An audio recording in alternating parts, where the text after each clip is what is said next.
Hello everybody, Fleeman Shark back with another video, and today we continue Danganronpa 0, and I'm really excited for this. This is going to be a hell of a lot of fun because we are jumping in to the third video on this series and chapter 7, and we left off kind of on a cliffhanger where our girl Ryoko was in some shit. She was dealing... Jesus Christ, you guys might have heard that. That was my phone, I apologize. But as you could see, she was dealing with a scary, scary boy. As you could see, she had to deal with this boy right here. And, yeah, Madurai looks like a problem. And has a incredibly long tongue. And is almost seemingly not quite human. And this is also a really cool picture because of the math equations. So there's a lot going on here that's really interesting, and I'm really excited to see what comes of this story now that we're in a point where Ryoko is going to start discovering her ultimate, what made her special, what made her someone that Hope's Peak Academy wanted, and obviously she was afflicted with this memory issue. And I also came up with a pretty crazy theory that I've kind of cooled off on. I've had a little bit to think about. I still think it's possible, but I'm less confident in it than I was when I said it. Not saying it's impossible that Ryoko isn't a certain other person that's been in this story already, but I don't know. It would explain a lot, but it also would need a lot of explaining. So it goes both ways, I guess. But I don't know how long we're gonna go.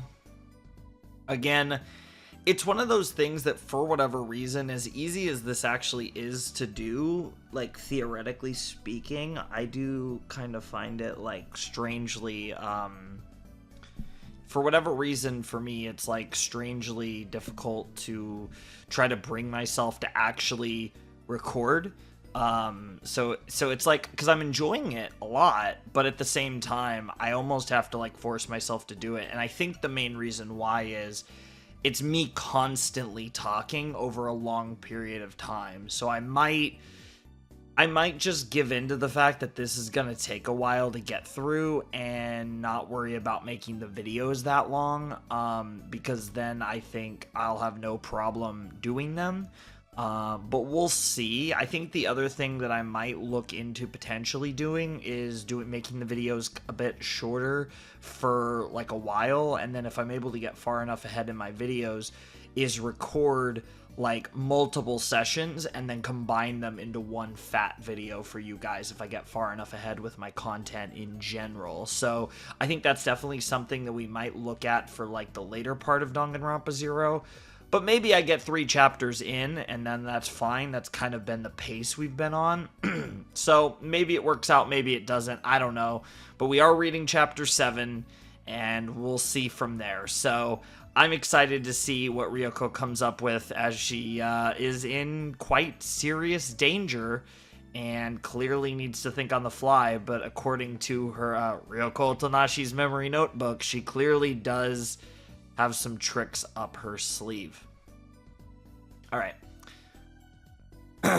And then, of course, I have a little... It's like anytime I try to record this, there's something with my throat, my voice, or whatever. My voice is fine. It's just a little tickle in my throat. I don't get this at all. Ishiki Madurai muttered to himself as he gave chase. It wasn't that he hadn't been cautious. Quite the opposite, actually. But it hadn't crossed his mind, even once, that she might run away. In hindsight, he realized that what she did was only natural. A cornered mouse will bite the cat, or so the proverb goes. But in reality, it's very rare to find a mouse who would bite a cat. Even if it were seriously injured or dying, a cornered mouse wouldn't stay still. No, its only thought would still be to try and escape. That's just the mouse's true nature. And the girl who turned heel and ran is just the same. In other words, it's in her nature to run away at a time like this. In that case, all I have to do is catch her, and this will all be over. his mouth twisted in a cruel smile. Madarai's face was that of a hunter chasing his prey. But his goal wasn't simple, relentless predation. After I catch her, I'll beat everything she knows about the incident out of her. The tragedy of Hope's Peak Academy. Madarai hated that incident and everyone involved in it with a fiery passion. Getting revenge for the tragedy was the only thing driving him anymore, and finally, the chance to do so was within reach. A few hours earlier, he had received an anonymous message with a simple explanation. Junko Enoshima, who knows the secrets behind the incident, will be in the Central Plaza tonight. The possibility of it being a trap had crossed his mind, but it was a risk he was fine taking. Even if it had been a trap, it would have been an opportunity to see who set it up. I will avenge them. I still have to protect someone, so I will avenge them all. Interesting, obviously referring to the student council members that, oh my god, I'm derping on the name. I want to say the correct name, Izuru Kamakura.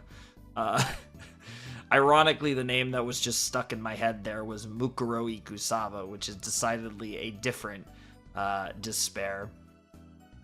But yeah, okay, I actually noticed some. God, I don't know. So yeah, just give me 1 sec, and I will return. Alright, we're back, and let us continue. There was a flame burning within his eyes. The moment he caught sight of his prey ahead of him, his speed increased dramatically. His long hair whipped behind him as he closed the distance between them. In no time at all, he would be able to reach out his arms and catch her. It's over. He pushed his left foot strongly into the ground and stretched his lone right arm as far out as it would reach. He could feel strands of his prey's hair brush against his fingers for just a moment.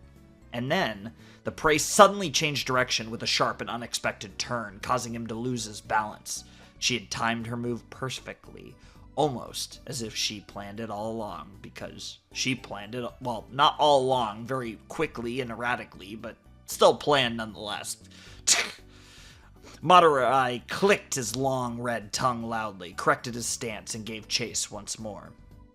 However, he noticed something strange in how the girl before him was running. What the... As his prey was running, she was writing furiously in her notebook. Huh? Writing while running? That's clearly impossible, however you look at it. I love the little, like, meta joke of, like, that shouldn't be something that someone can do. Madarai was bewildered. He couldn't make sense of her behavior in the least. The thought that his target would be doing anything else at this point other than just fleeing was beyond unexpected. Isn't she just a mouse running away from danger? Could she actually have a plan beyond escaping? But he also thought it could also be a bluff. Just like when she first ran away, she could be taking advantage of his caution and vigilance in order to widen the gap between them. It didn't matter. Whatever the reason, there was no time for hesitation. His desire to avenge those who had died in the tragedy of Hope's Peak Academy was too intense for him to give up now. He recklessly increased his speed, and was soon within reach of his prey once again. This time it really is the end. He reached his right hand towards his prey's blind spot and grabbed her. No. Again, all he grabbed was empty air. Once more, with timing that seemed precisely calculated, his prey suddenly and sharply changed course. Still caught in his own forward momentum, Madarai thrust his arms in front of himself in a panic as a huge tree emerged from the darkness ahead. The palms of his hands were soon met with the coarse bark of the tree as he cursed beneath his breath. What the hell is going on? Madarai kicked off the ground in anger and was soon pursuing at full speed once again. His prey slowly came within reach, and as he reached out, he managed to dodge the hand and escape again. I can't catch her? Even as that realization slowly dawned on Madarai, he couldn't explain it. She wasn't even turning her head to look at him. Her eyes were constantly on her notebook. How was she able to avoid his hands? Reaching at her from behind? She wasn't even avoiding him clumsily. She did it with perfect timing every time. She shouldn't have had any idea of his movement, no. It wasn't even something that simple. She shouldn't have had the skills capable to see everything behind her. It's like she knows what's gonna happen in advance.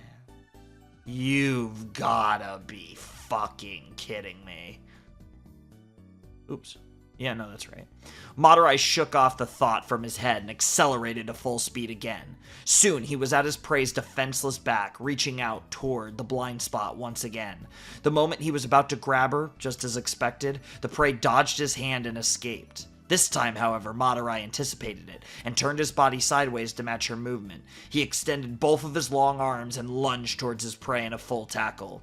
"This time you're mine!" Or so he thought. What? It was as if she even knew he was going to anticipate her dodge. She crouched, again, with perfect timing, and stayed low to the ground like a turtle, causing Madurai to clumsily twist his body forward as he lunged and crashed violently onto the ground. He lay on the lawn for a short while, unable to move. He wasn't in pain necessarily, but a different kind of damage had been inflicted upon him. What the hell? At long last, he got back on his feet. He shook his long hair from his eyes and searched for his target. There she was, the silhouette of her figure running far away, already small in the distance. As he watched his escaping prey, Madurai whispered to himself in an incredulous tone, "For God's sake, please don't tell me she has oh god, that's a word that I struggle to say. Precognition. But yeah, that's definitely not the case. It's definitely more like super precise, super fast calculations of some kind. However they're gonna frame that. Precognition? That's probably what he was thinking, but no such thing exists, of course. It did in dreams, maybe, but no matter how much you ask for something like that in real life, you're not going to just awaken psychic powers in some critical moment. That kind of thing only happens in comic books and if you're Yasuhiro, except for the fact that Yasuhiro is a silly sauce. So that's not anything as outrageous as precognition, really. They're just predictions. I quickly analyzed his thoughts, actions, and movements. That's what my notebook taught me my talent was, after all. The ultimate analyst. Sure, that makes sense. With that ability, I was able to analyze Madurai's behavioral patterns and his overall way of thinking. From there, I just predicted the moves he would take next. That's all. But even so, that kind of statistical analysis requires a vast amount of data. Without data, I can't predict anything at all. But that's exactly what Ryoko Otonashi's memory notebook is for. I've been extracting patterns from his speech and actions, and have been exhaustively writing them down as usable data in my notebook. The battle between Madurai and Enoshima was a particularly important source of data. She attacked Madurai. Sorry, I lost myself for a second. She attacked Madurai using a variety of techniques, and possibly even let herself get hit on purpose. Now that I think about it, she was probably trying to show me as many of his attack patterns as she could. I have no idea why someone like Enoshima would do something like that for me. But there's no doubt that's exactly why I was able to predict his behavior so perfectly. Yeah, I wonder why. Even so, I couldn't possibly predict everything about him based on just a few minutes worth of data. It's just that my only goal at the time was to predict how he was going to behave in a chase scenario. And for that, I had more than enough data. That's how I knew the timing, angles, and techniques he was going to use to try to catch me. But my current prediction is that he isn't going to give up just yet. I'm sure he's a bit bewildered after seeing my talent in full swing like that. This is just another prediction, but I'm willing to bet that soon he'll realize that the source of my newfound power was my notebook. It's likely he's going to chase me much more seriously from now on. If that's the case, there's a limit to how long I can keep the same strategy, so what should I do? I predict that the answer will probably come to me soon. And I know we switched from Chapter 7 to Chapter 8. Obviously, we had one of those super short mini chapter kind of interlude chapters, and we're back to a real like full chapter. It seems like you have kind of interlude chapters, I guess would be when it's like from the perspective of someone besides Matsuda or Ryoko. .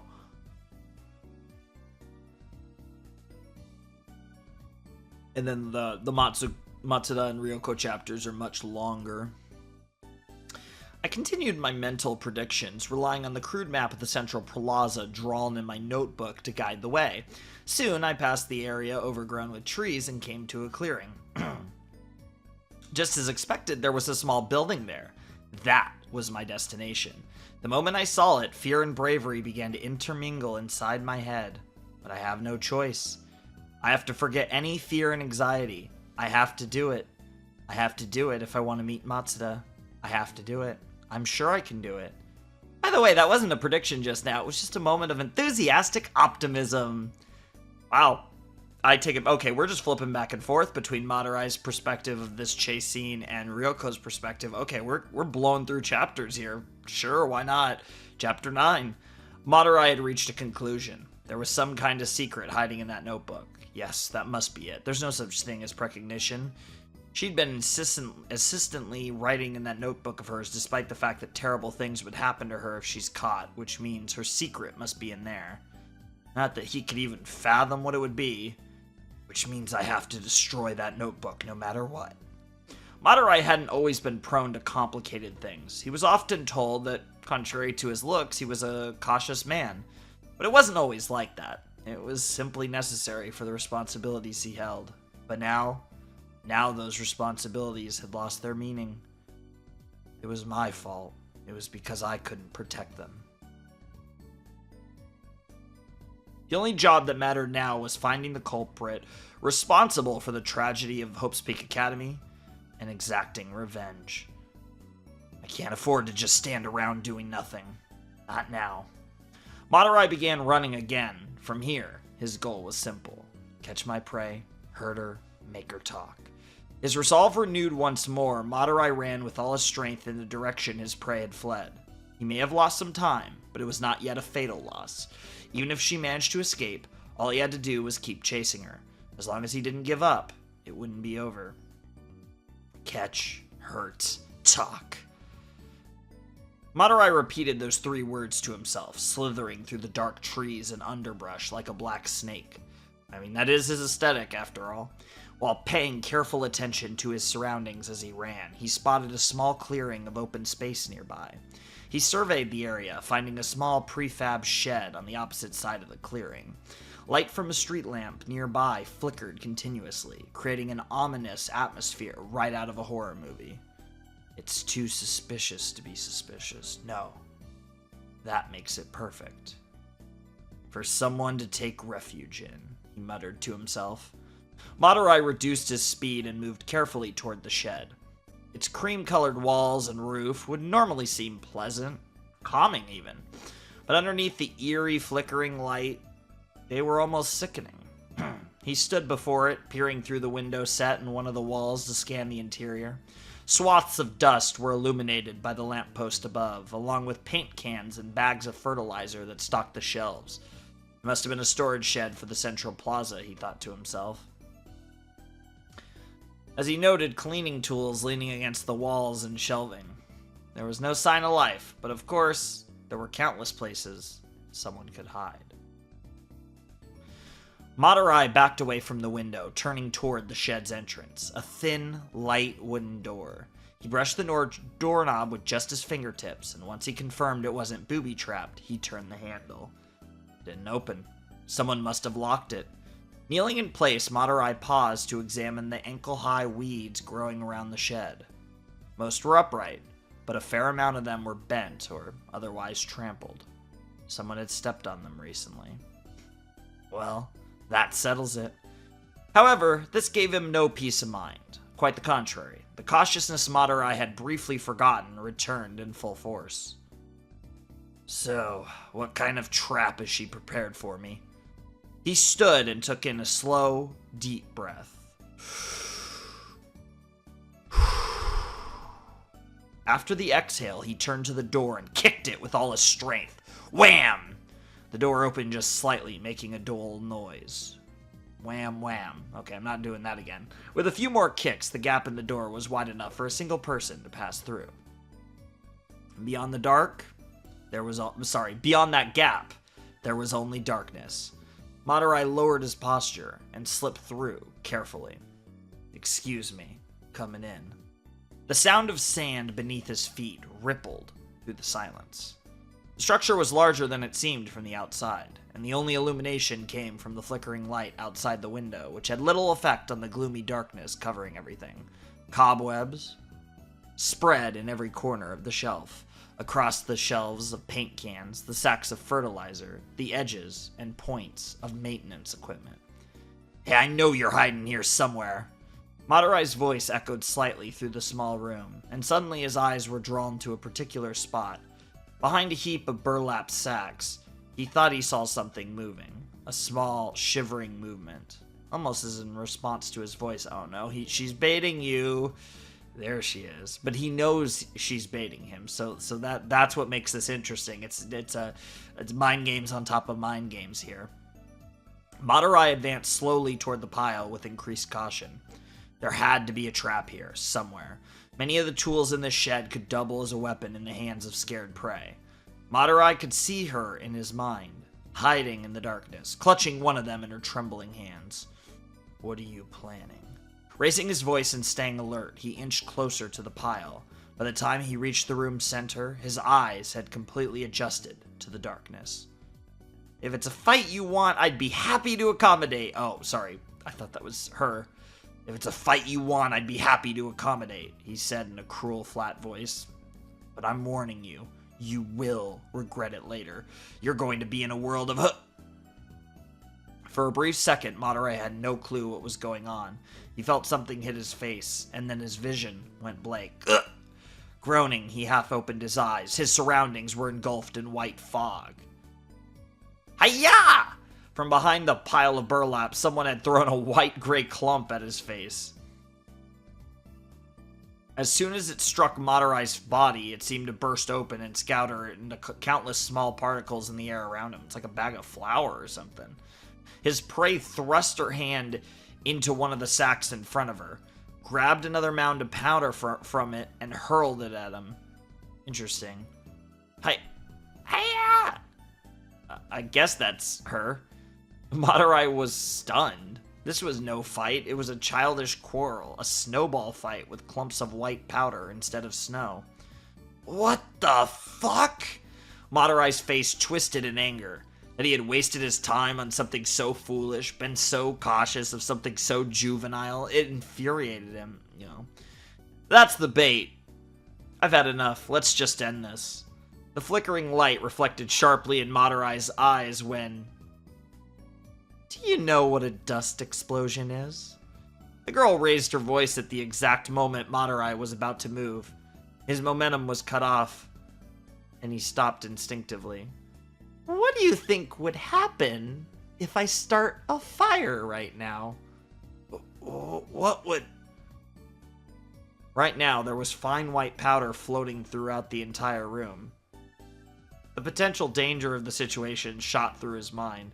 Fire spreading from one particle to the next, igniting each in a chain reaction before bringing the entire shed up in flames. If you do that, it's all over for you. It's over for you, too. I thought it was over for me, no matter what I do.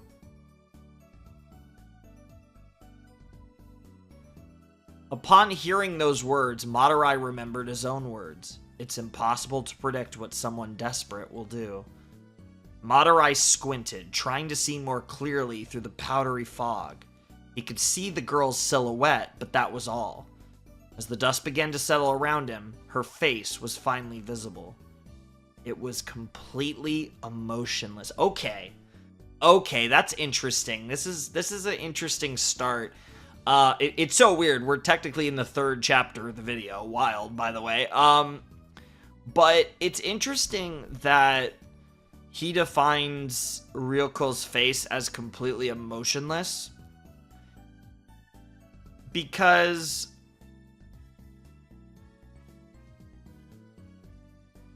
if we go back to my theory from last episode...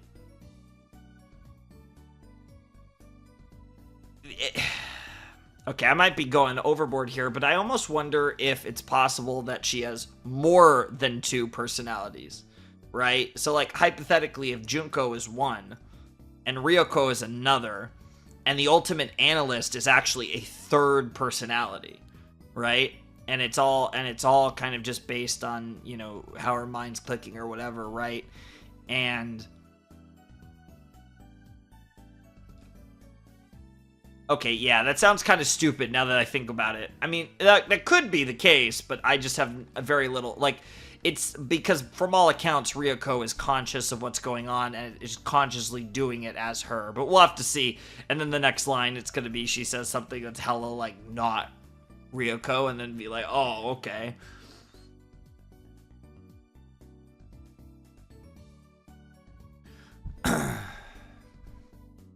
Unable to pierce the facade, Madurai found it strangely intimidating.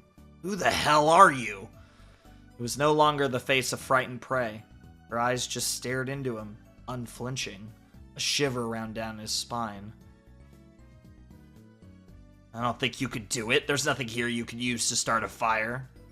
Bro, she just responded with the fucking ... She hit him with the ellipses. Holy shit. The girl stayed silent. The air around Madurai became heavy in tension. His mood darkened as the intense atmosphere swelled around him. Who the hell is this girl? Madurai thought for a moment that he could see his own shivering reflection in her blank eyes. Should I run or strike first? The two options fluttered in rapid succession in his head, and suddenly, for just a split second, his prey's eyes moved. Madurai turned by reflex to the point she was looking toward to find an industrial vacuum cleaner against the wall. Oh god. Right next to it was a bare electric outlet. Vacuum outlet sparks! The thoughts connected in his mind like a word association game. On instinct, Madurai began to move. There was no time for hesitation, no margin for caution. He had to get there faster than she could. He took off toward the vacuum cleaner and gripped the cord in his thin hands. With all his strength, as though preparing to wield it like a whip, he yanked it toward himself and... something was not quite right. There was some resistance when he pulled. Oh no, this was the bait all along. She baited you into grab. Oh, this was the trap. Here we go. Too much resistance. That wasn't all. The girl herself didn't flinch. From the corner of his eye, even after he had reached the vacuum cleaner, he could see her standing entirely still. In fact, he even thought he saw her eyes glittering in anticipation. Oh shit! The sense of something not quite right transformed into a single word in Madurai's mind. Trap. But it was too late. A large shadow swayed into Madurai's view, the huge stack of shelves tilting slowly toward him. The paint cans upon them slid down in his direction, rattling as they went. Closer, even closer.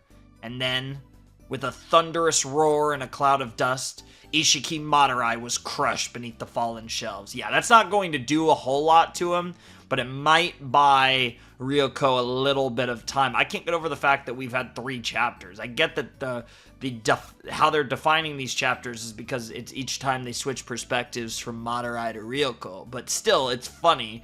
It is just funny, given that the previous videos were chapters 1 to 3 and 4 to 6, and then here, chapters 7 to 9, and I think we're like a half hour into the video or whatever.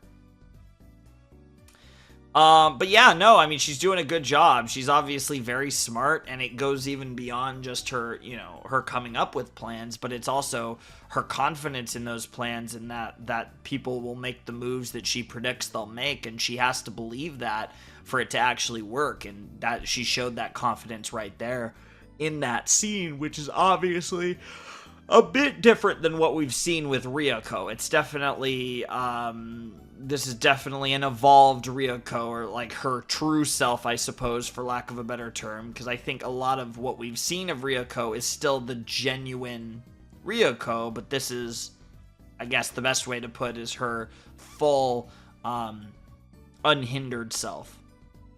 Anyways, chapter 10. The dust coating the room was thrown up in the air, along with a deep, ground rumbling noise. The cans of paint that once lined the shelves had splattered their colorful contents all over the walls and the floor, making the inside of the shed seem as though it were lifted straight out of Wonderland. I inhaled the dust, coughing heavily. Eventually, my coughing eased, and I was able to breathe a sigh of relief. I had predicted that Madarai's cautious nature wouldn't let him leave the vacuum cleaner alone right after hearing about a dust explosion. It seemed I was right. I threw the shed's window open, grabbed a fallen shovel, and stepped carefully toward the fallen shelves in order to check the condition of the crushed boy. I had to feign bravery while I was confronting him, but my feet were still shaking with nervousness. My hands were already dripping with sweat as they gripped the shovel. Hello? I peeked timidly through the gap in the shelves, finding Madarai pinned between them and the floor like a strange human sandwich. Seems he was still conscious, though, because he managed to look at me weakly. I played right into your hands. His voice sounded strained, possibly from the pressure of the shelving above him. But why wasn't there an explosion when the shelf fell? There should have been enough static for a spark. Ah, this is cement powder. It's not flammable, I explained, still brandishing the shovel. Cement powder? I adjusted my hold on the shovel to open my notebook with my free hand. Let's see. The necessary conditions for a dust explosion are combustible dust, oxygen, and a source of ignition. But cement powder isn't oxidized, so it doesn't burn, sure. In other words, you can't have a dust explosion without the dust, or something like that.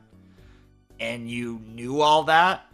Seems the old man in charge of this shed really loves to talk, I continued, skimming my notebook. He sometimes catches random people and makes them listen to him ramble on.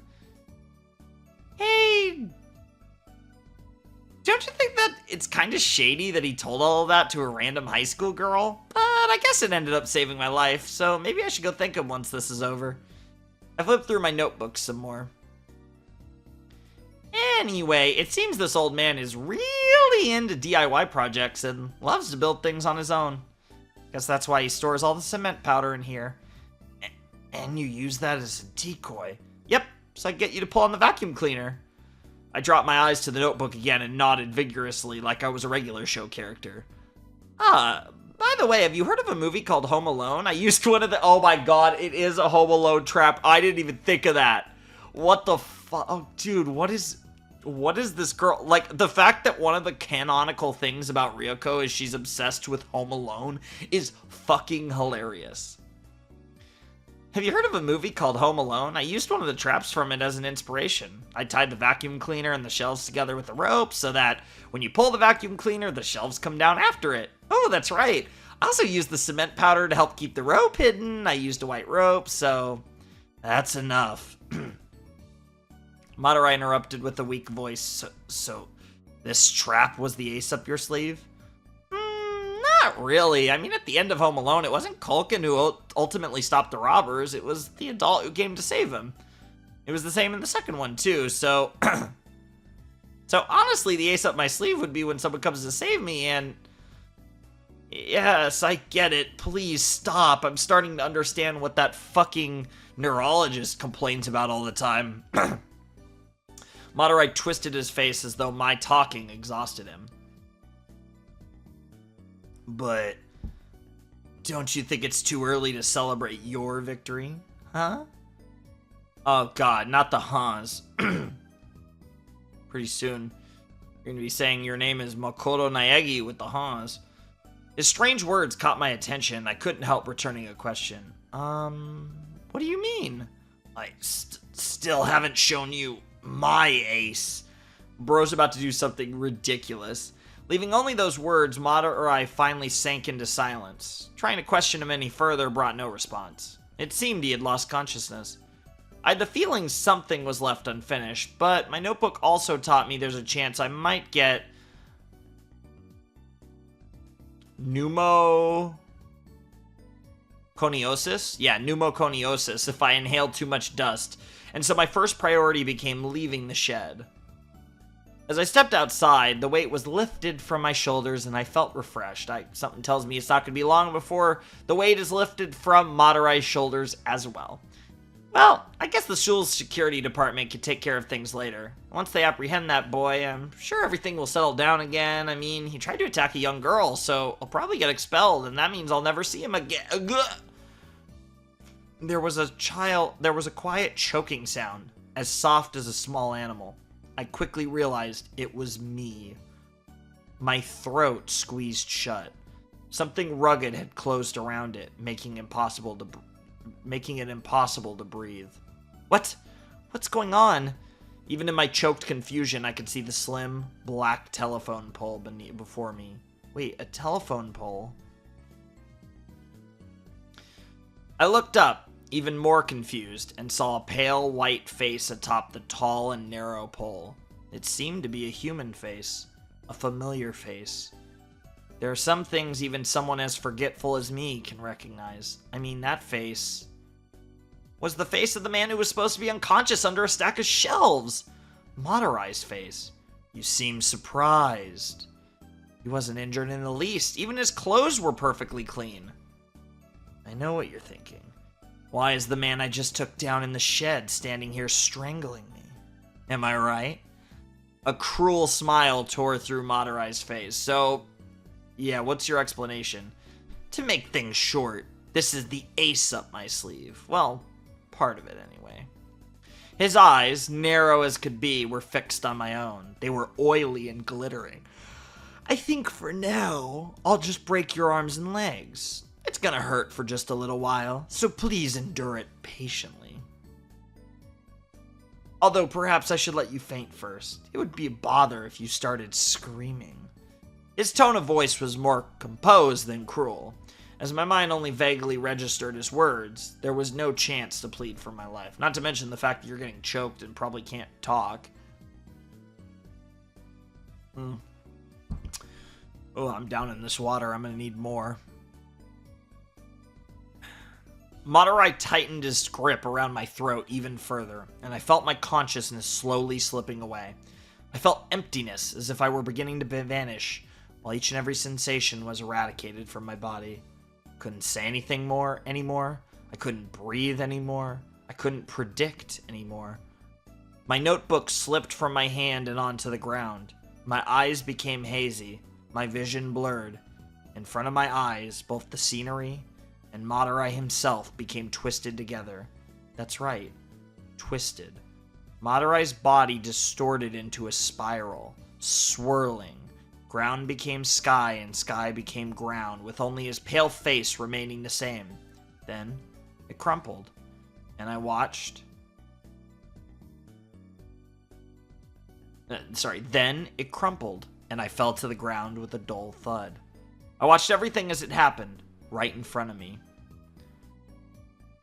That's an interesting line. I watched everything as it happened right in front of me. Like I said, there's these little hints that make me think that I'm on the right track with my theory. From within my vanishing consciousness, which flickered in and out like a candle, I couldn't tell if it was a reality or dream. Nevertheless, I watched it. Wait, what? Croaking like a trampled frog, Madarai fell to the ground. Almost instantly, he leapt back up, his eyes drawn to his arm, and he stared at it transfixed. His right arm from the elbow down was unnaturally twisted like taffy. I couldn't really say what had happened. At first, he just stared at it with a blank expression on his face. Then, as though he suddenly remembered how to, he raised his voice in a terrible scream. This fight is so weird. And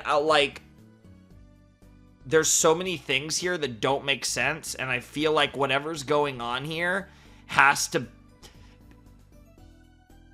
I feel like the perception of what we're seeing is entirely warped, and the problem with that, though, is, Madarai is going to... there's going to be a moment later in the story, potentially, where Madarai reveals to us that this didn't go down anywhere near how she's perceiving it. And I'm wondering if that's part of this, is her delusions. Now, like I said, I'm sure there's some truth in what's happening, but I get the feeling that some of this is just, it's this morphed perception of reality that Ryoko has, which again ties into what I think is actually going on with her. I couldn't really say what had happened.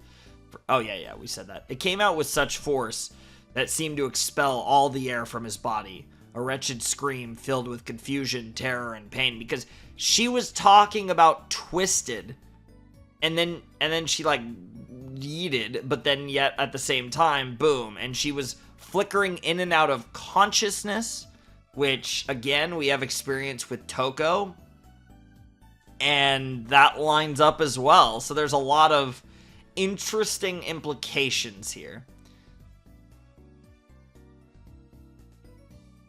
I heard that dreadful scream, but all I could do was stand there, dumbfounded. Was I even standing? I wasn't sure anymore whether I was upright or on the ground. I wasn't sure of anything. I wasn't even sure if what I heard next was a voice or something else. Hoo-hoo-hoo! I may have overdone it a bit. Yes, a voice, and it was close. Well, it's not like I had any choice. It'd be totally embarrassing if you died here. I mean, you're the protagonist in this scene. Right? That's when I noticed it. It was strange that I hadn't until now. There was a pitch black silhouette standing right before me. And on top of that black silhouette floated a face I remembered seeing somewhere before. The way that Ryoko's describing this to the reader is so fucking weird, and the visual is meant to be exactly how she's describing it. And this plays into my idea that what we're seeing is a delusion of her mind, because this would line up with other things in Danganronpa. Now, this was written pre-Danganronpa 2, but this lines up with the type of stuff that we did in Danganronpa 2. So it lines up with Danganronpa, just general canon, and the type of ideas and concepts that they've used in the actual visual novels themselves. So I feel like what we're reading here and the implications and my idea of what we're reading here all lines up with things we've seen in Danganronpa canon before. Although, to be fair, if not for Danganronpa 2, I don't know if I'd be quite as quick to jump to this. But in Danganronpa 2, it was like, I was pretty quick to jump to the things, but they made it abundantly clear that was part of the meta of the game. It's such a weird concept of like, just weirdly meta, and let's not even get into that. I mean, she did literally just call Ryoko the protagonist, after all. And on top of that black silhouette floated a face I remember seeing somewhere before. But I couldn't remember. I couldn't remember whose face it was. You can't remember who I am, can you? I guess that's natural. Well, don't worry about it. I'm sure you'll come to remember soon enough. After letting out a laugh, the voice coming out of the shadow grew quieter. But anyways, guess I gotta clean up this mess. What happened next started before I knew what was going on and ended just as quickly. She placed her hand upon Madurai's head, who was still on the ground, screaming in bewildered pain. As she stroked his head gently, Madurai looked up with a surprised expression, when suddenly, with a sickening crunch, his head, fixed with the same shocked and horrified expression, twisted harshly and stopped at an inexplicable angle. Okay, that makes sense. That works. They killed him. Holy shit, Junko just fucking murked Madurai. Jesus Christ, talk about introducing a character and killing him real fast, even by Danganronpa standards. Jesus. So the important thing here is, so like I was saying, the delusion, I think this whole thing was like a delusion and an alternate version of the reality of what happened is different from what the viewer experienced. And now that the one person who could set the record straight just got killed, it like fills the potential plot holes in what just happened perfectly. So that makes a lot of sense. And for other obvious reasons, it makes sense why Junko would just kill the guy. But Jesus Christ. I had no idea what was happening. Madurai collapsed on the ground like a ragdoll. Red froth spilled from his mouth as he convulsed at my feet. Ah, this is just a dream. That's a fair thing to think of? But... that was the conclusion my mind reached, and I could feel my body relax at the revelation. Yes, it couldn't be anything else. This scene is so far removed from reality, it can't possibly be anything but a dream. Even that laughter, echoing deep inside my ears, it's just a dream. Suddenly, the black shadow was again standing right in front of me, but this was also definitely a dream. The maybe familiar face reappeared at the top of the shadow, addressing me once more. Until you can remember me properly, why don't you just call me Ultimate Despair? Yeah, I think that fits. The eyes on that face were excessively dark. In fact, they seemed more like holes than eyes. Okay, we've seen that look before. We've seen that with Junko, and we've also seen a variation of that with Nagito as well. I stared at them blankly, beginning to feel as if my consciousness were being sucked up into their void. Inside the holes was a bottomless swamp full of black mud. My entire body sank deeper into it as I was slowly consumed by something that wasn't myself. If you say so, Ryoko. Then, a voice from far away.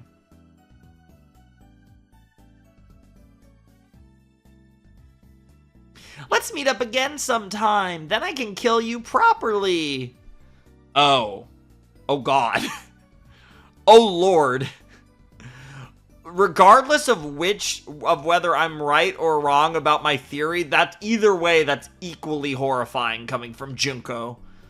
It was a small voice coming from far away, but at the same time it seemed as though it were being whispered directly into my ears. Interesting. Like, that description's really interesting too. This sure is a strange dream. With that last thought, I finally become totally submerged inside the bottomless swamp, and my consciousness was completely lost. The girl tilted her head to one side. Junko Toshima tilted her head even further this time. It's great that I came back and all, but what's going on here? She swayed up from her crouched position to look at the thing in front of her. It was a dead body.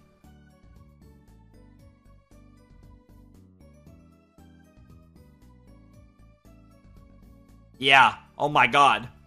Oh my god. Are we just Wait a minute. Are we just Oh, it's the way they're writing this is so weird, but so cool. I see what they're doing. They're like, I think I'm right. I think, like I said, I cooled off a little bit, and now I'm, like, hot as hell on this theory again with the way they're writing this. This is all on, our boy, and the way he's writing this scene, it just screams dual personalities, you know, but let's see.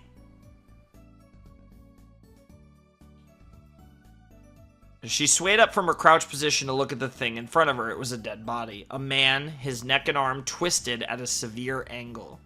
Because that's the thing, right? So it's like, we get this weird, like, pseudo thing where now they're both, like, confused, kind of, if that makes sense. Let's see. This guy is... She raised her hand to her chin and closed her eyes tightly, posing like a great detective on the verge of a huge deduction. We know you love detectives. After a short period of indecision, Junko Enoshima suddenly raised her voice in a cheer. Oh yeah, I remember. That's right. He said his name was Madurai. Aw. Looks like even in death I forgot you. I wonder if I'll end up super forgetful too. As if.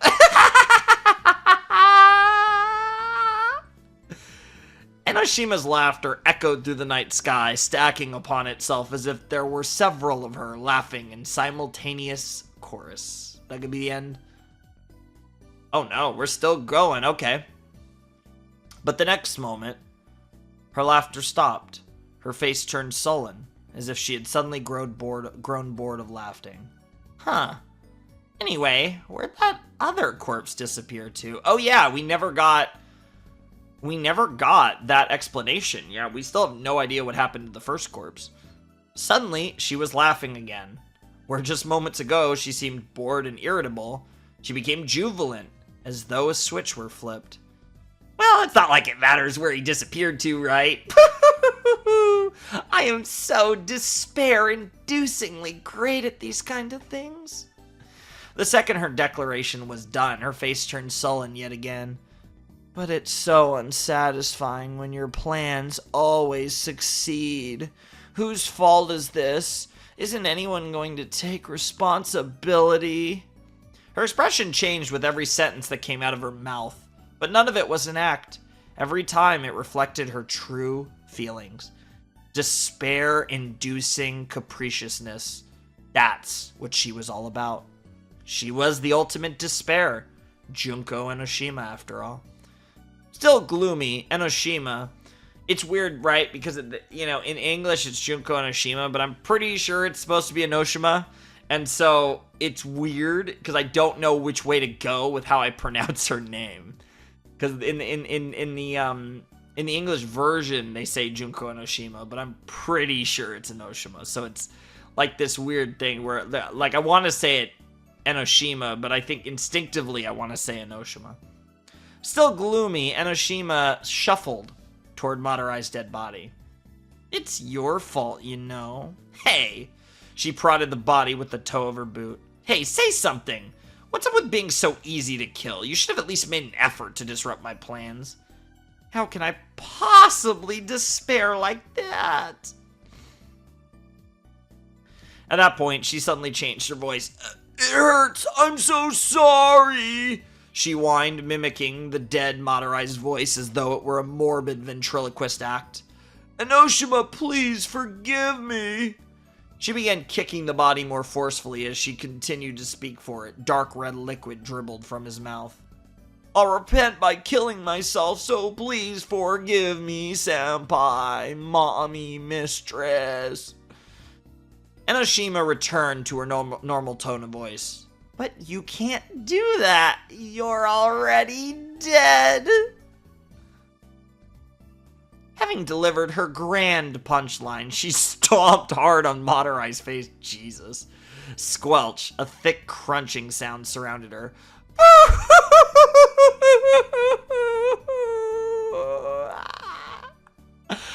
Enoshima laughed a loud, vulgar laugh as if her one-woman show was the funniest thing she'd ever heard. But she soon grew tired of that too, and her face returned to its original expression. Well then, I guess I have to call that pitiful sister of mine and ask her to clean things up over here. Okay, that makes sense. I was wondering, and I was holding it back, but I was wondering, like, Junko doesn't give a shit, and she just takes no care, which is very Junko, but, like, what is the, like, you do have to do something about this to, not get caught and stuff, and yeah, of course, Mukuro would be an expert at all that stuff. That checks out. I also do appreciate your pitiful sister of mine. Very, very excited. I really hope that in Danganronpa 0 we're gonna get Mukuro and Junko interaction. That would be phenomenal. First, the filthy corpse. Then I'll need her to take care of that shed, too. And finally, I just have to get rid of that nuisance of a boy that Ryoko Otonashi loves so much. Okay. The fact that she referred to Ryoko as Ryoko, slightly less confident in my theory, but to be fair, that actually checks out for split personalities, but still. Having confirmed her immediate plans to herself, Enoshima started laughing again, as if she had just remembered something funny.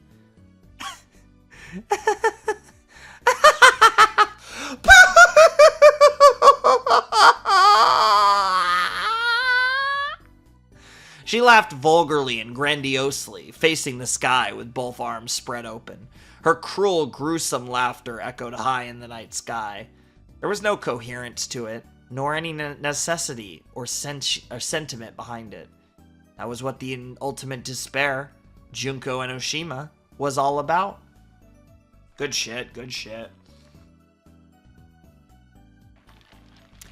Wild that we're 4 chapters in. All of a sudden, these chapters have gotten really short. You know they're going to get really long again soon, but I mean, we're not even an hour into this video, so obviously I'm not stopping yet. But like I said, I don't know how long we're going to go. Like, if this is a really long chapter, I might stop after chapter 11. We'll have to see.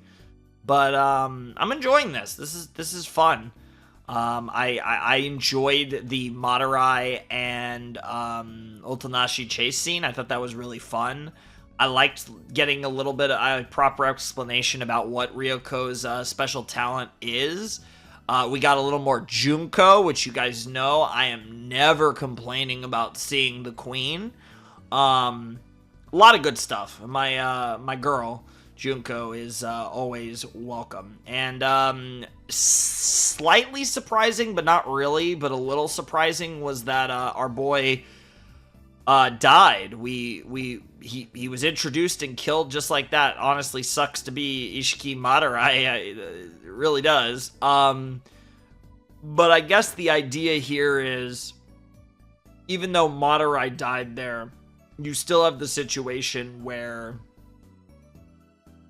despite Madurai dying, everything kind of works out, where you get, what's it called? You get, it cleans up the potential plot holes, at least if we're going in the direction I think we're going. So it honestly makes a lot of sense to kill him, and it allows to keep the secret in the bag a lot longer, I guess is the best way to put it. And now I'm curious where chapter 11's gonna pick off from, because I'm assuming we're transitioning back to Ryoko. I guess it's possible we change to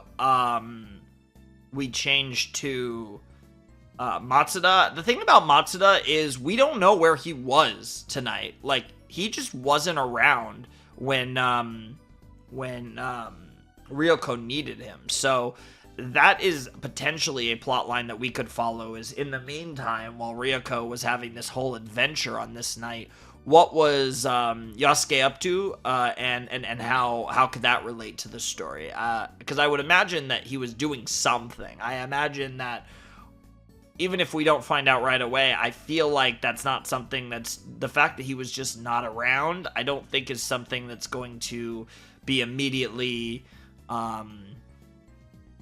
just like something that's just going to be glossed over. It might be, but I would assume that there's going to be some sort of purpose to that. So I'm going to go get some more water, and then we're going to jump into chapter 11 of Danganronpa 0. All right, chapter 11. When I finally opened my eyes, I saw a ceiling. Yeah, okay, so this is going to be Ryoko's perspective, and of course she just doesn't remember anything, because that's not suspicious. I know she never remembers anything, so that's how they can get away with this and make it seem like it's just her memory. But then the very fact that she has memory loss, you can write that into the story and use that to fuck with the reader, which is very Danganronpa anyways. Literally. But in this case, it's like taking that to another level. So I think that's kind of actually something that's really cool about Danganronpa 0 so far. And I think it was really explored in this whole confrontation with Junko and Madurai and Ryoko. Anyways, it looks as though I fell asleep without realizing it. Of course, being as forgetful as I am, I never really remember falling asleep in the first place. So it was no real cause for alarm. I calmly turned my gaze from the ceiling to a nearby window. Sunlight beamed in through a gap in the curtains, illuminating the white room I was in. It seemed to be morning. This room, it was a room I couldn't remember. But that's the same as always, too. Anyway, my first order of business is always to calmly confirm the situation in Ryoko Otonashi's memory notebook. So I slowly tried to rise up from the bed, only to realize that I couldn't. What's going on? My body was firmly tied to the bed with a sturdy-looking rope. It was a magnificent knot that I could only describe as craftsman-like, and it bound me so tightly I could hardly move my body at all. Oh god, they're really playing with us, because so you think, oh no, did Junko do something to her, blah blah blah. I bet she's just in the lab with Matsuda, because she just woke up and she doesn't remember anything from before, but it's weird because there's more gaps in her memory, and then it's like, does Matsuda know? This is so fucked. It's so cool, though. That's totally where we're going. That's totally where the fuck we're... Oh, my God. This is a really cleverly written. I mean, it's not surprising. Danganronpa 1 was awesome, and Danganronpa 2 is, I think, much better than Danganronpa 1, and I love Danganronpa 1, so, you know, like, that's how I feel of the series so far. Anyways. Even my neck was limited in its motion, which made looking around the room any further impossible. Then finally, I remembered how to feel scared. In other words, I went from, what's going on, to, what's going on? What's going on? But no matter how much I struggled, all I could do was shake and rattle the bed. Not only did the diligently tied rope show no signs of becoming looser, it almost seemed to be getting tighter. Someone! I cried out, terrified. Help me! Once I started, I couldn't stop. I shouted louder and louder. Please! I screamed and screamed and screamed. Somebody help me! Then, after my earnest calls for help had been going on for a short while, you're being too loud, dung beetle. The words were abusive, but my heart started beating even faster than it already was. Matsuda? If you want to scream, do it more quietly, dumbass. She remembered his name right away. Although I think that's actually one of the things she does remember. Think. It really is you. From the moment I knew for certain that the mocking voice belonged to my beloved Matsuda, my only desire was to rush and search for him. But since my head was pretty firmly tied in place, I couldn't even do that. Where are you, Matsuda? I called frantically. Where? I'm right under you. Huh? Under me? And she gets embarrassed. I'm under the bed you're lying on, you cheap whore. Like, he's so close to saying that. You cheap woman. Even disregarding the crass comment, what he said was a bit strange. Why are you under the bed? So I can control my frustration and actually concentrate.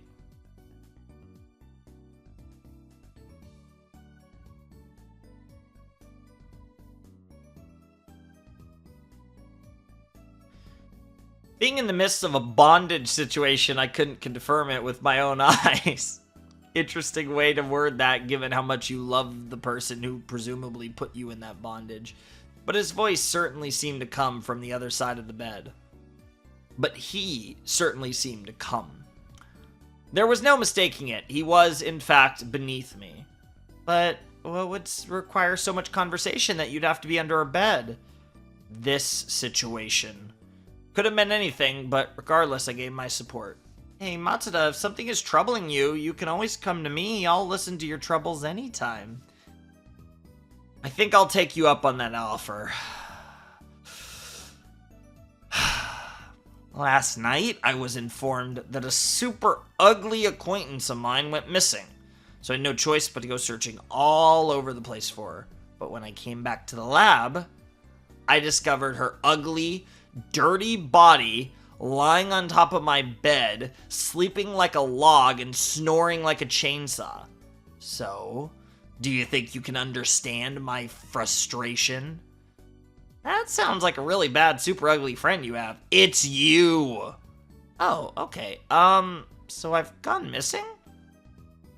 Someone who can't even remember themselves going missing really shouldn't be allowed to act freely. I guess tying you up was a good decision. That means the person who tied me up was Matsuda. How surprising. I wouldn't have imagined he could tie such a masterful knot. This is even a little stimulating. Anyway, I'm gonna keep you tied up there for a while so you can reflect on what you did. How long would you say a while is? I think until the next World Cup would be... That's way too long!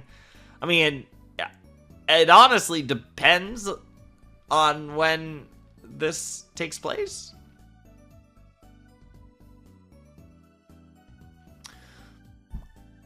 You don't have a choice. Anyway, I think at least for today should be good. That's still too long. People don't just tie up their lovers for a whole day. I'm sure there's some that do. Who's my lover? I'd rather wake up as a squid tomorrow than have vermin for a girlfriend. Jesus. Holy shit, that might be the worst one yet. Jesus Christ, Matsuda. Vermin?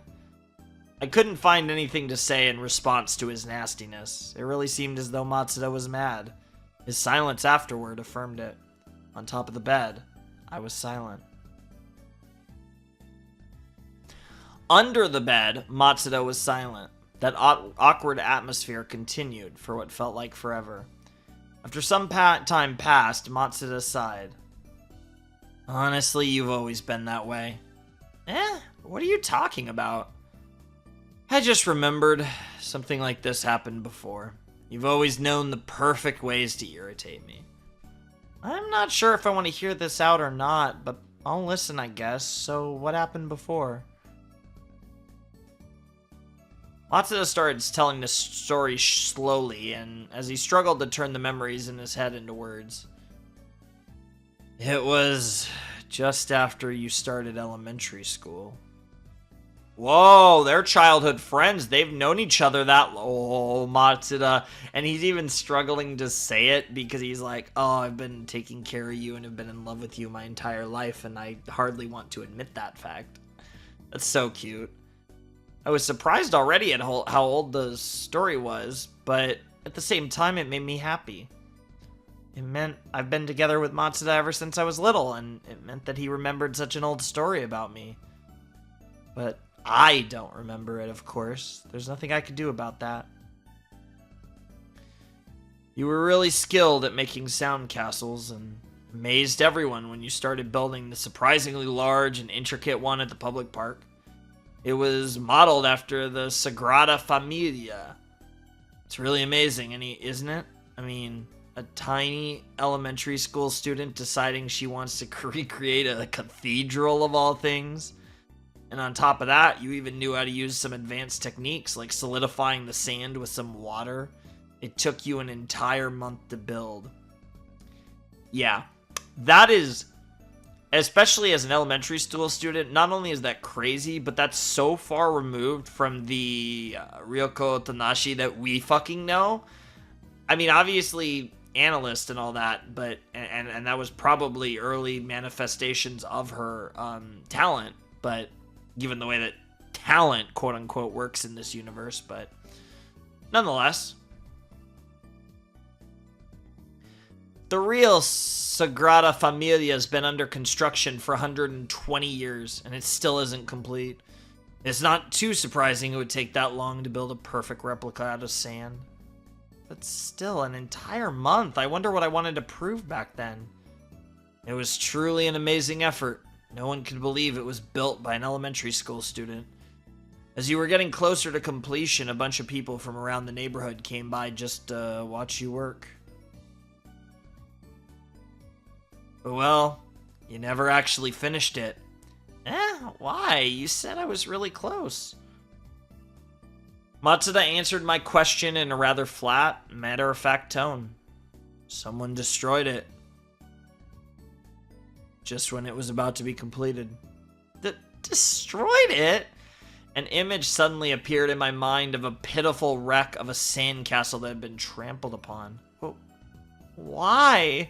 Why would they? You'd have to be a truly heartless person to destroy something a little girl put her heart and soul into. I was still tied to the bed, but my voice had fire raging in it. Okay, slightly different reaction. Never mind. Thought it was a sad reaction, but she was just angry.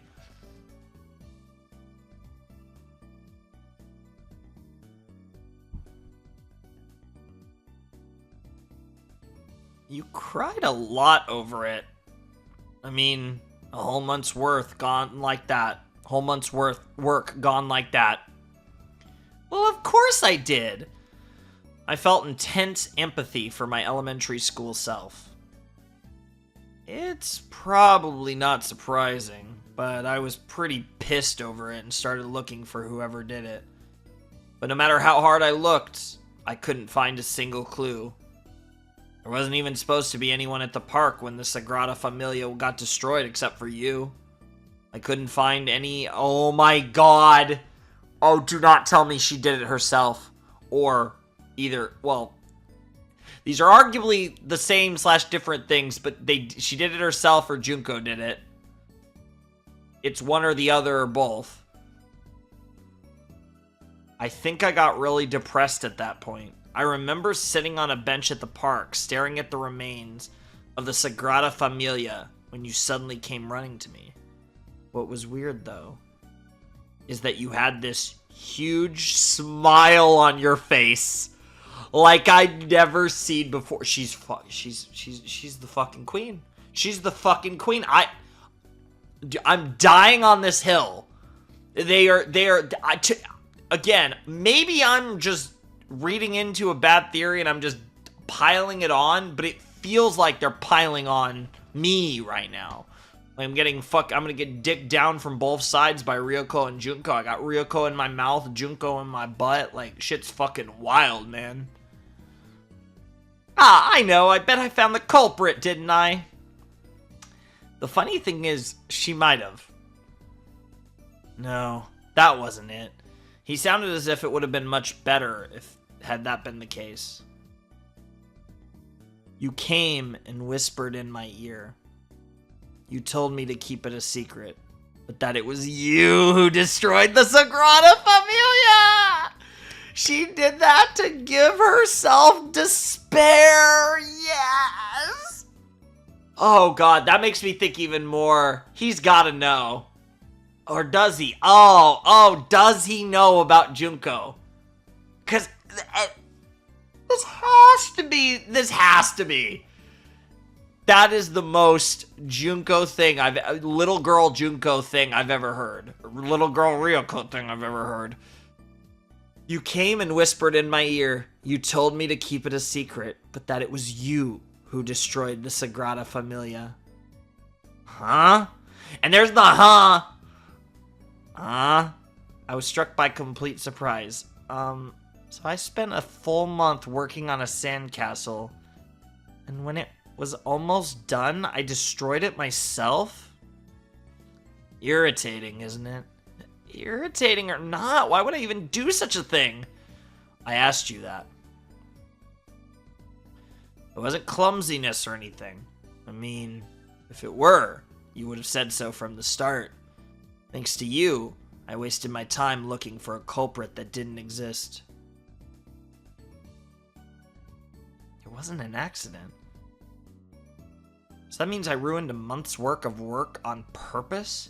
How much of an idiot was I? I couldn't empathize with her in the least at this point. In the end, you just used me as your plaything. Do you get it now? You can be absolutely infuriating at times. Yeah, I'm convinced. I think my doubts are fading fast. Junko Enoshima and Ryoko Tanashi are... I don't necessarily want to say the same person, but you know what I mean. It's either the Jill and Toko situation or something similar to that. Yep. I guess even while tied down, I'm a total lost cause. God damn it. We've reached a rare agreement then. I do love the banter between Matsuda and Ryoko. Just like that, I was convinced being tied up was a good idea. But I still had one regret. No. It was deeper than regret. A deeper feeling I couldn't find the word for.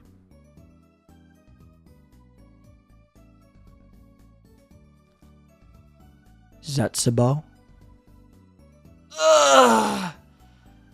What is it? Does your stomach hurt? No, that's not it. It's just frustrating. I finally got to hear your memories of me straight from your mouth. But since I don't have my notebook, I'm gonna forget them all again. I swear to God, if she's like, why am I getting wet from this? I swear to fuck. Ugh.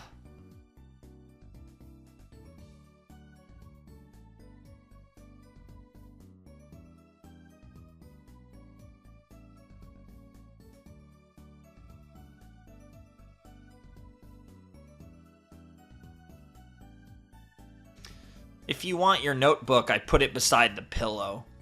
Eh? Really? My heart leapt at such an unexpected act of... What the fuck? I mean, I get it, but this girl is so fucking funny. What the fuck? Which side? Left or right? Or maybe neither of them? Calm down, dimwit. It's on your right side. It's to my right. I should concentrate on my right side. Okay, girl. I strained my muscles, turning as best as I could to the side. As expected, my notebook was resting there. Ah, there it is. I stretched my neck like a turtle and grabbed a corner of it between pouted lips. Then, overexerting the muscles in my neck, lips and tongue, I somehow succeeded in getting the notebook open. Opening it is one thing, but how am I supposed to write anything? As I contemplated that fundamental problem, a phrase in the notebook entered my field of vision, and Junko Enoshima killed him. The letters looked like twisted hieroglyphs that had been written with a very shaky hand. I couldn't understand what they said next. What's this? Junko Enoshima killed him. Is this about a movie or something? I heard a loud bang from beneath and felt a hard impact shake the bed. Holy shit. Well, we're about to find out. Now, here's the thing. Whether he knows that Ryoko Todashi and Junko Enoshima are presumably the same person or not, that doesn't mean he wouldn't know Junko Enoshima. And that's the other interesting thing about all this, is that presumably everyone, like, Junko's famous, but we don't know too much about, like, she was definitely the ultimate fashionista and all that, but, like, that and how that dynamic works and stuff, that's the biggest, like, how does that all play out properly?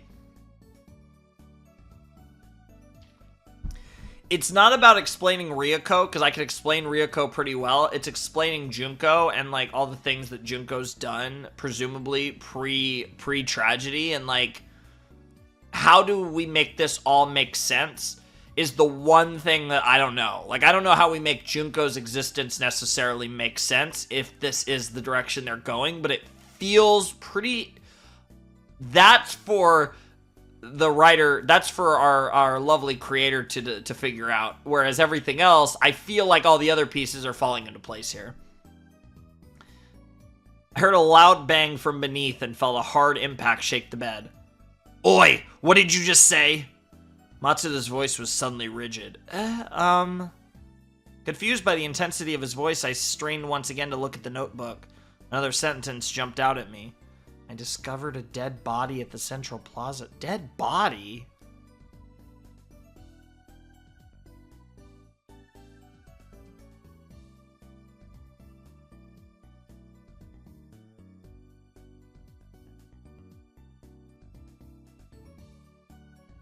It took me about 3 seconds to understand the words on the page. Then I started screaming, dead body! As I tried to get up, the rope dug into my skin, causing me to yell in an entirely different manner. Ow! Nevertheless, Matsuda didn't seem to care about my predicament. He just asked the question again in the same stiff voice. Did you say Junko Enoshima? Yo. Oh, this is so cool. He doesn't give a... In this... Imagine a scenario where you talked about finding a dead body and bro no-sells it because he's more afraid of the bitch's name that you just muttered. Holy shit. Okay. He totally knows. He has to know. He's got to be part of this. But I didn't know anyone by that name, so it didn't matter. A dead body. It says here, I found a dead body. Well, what am I going to do? What do you do when you find a body? It's more important right now that you answer me. Do you know who Junko Enoshima is? More important? Upon hearing those words, a sense of discomfort spread through my body. It was such a strange reaction. I mean, how could that be more important than discovering a dead body? That's just not natural. And that's coming from a person who has, severe memory issues. Hey, Matsuda? I tried to stop overthinking and asked directly. You seem to be worried about this Junko Enoshima person. Have you met her before or something? I could hear short, quick breaths from under the bed. Hey, Matsuda? There wasn't a dead body. What? Yeah, no, what? What the fuck? What the fuck? If you really had found one, the school would have been in an uproar by now. There's nothing like that going on. That's not it. About that girl, what was her name again?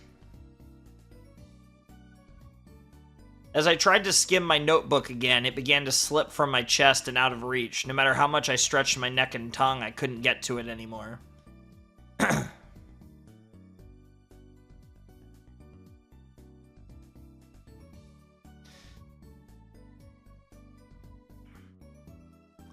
That's enough. I was mistaken. That girl has nothing to do with either me or you. Forget about it. His words had an air of irritation about them. Yeah, he's about to fucking go detective mode on our asses. But if you tell me to forget it, I'll definitely start worrying more. I mean, it was written right there in my notebook, so it must be something that really happened to me. That's not necessarily true. Finding a dead body, meeting a strange girl, they're more likely just stories you made up.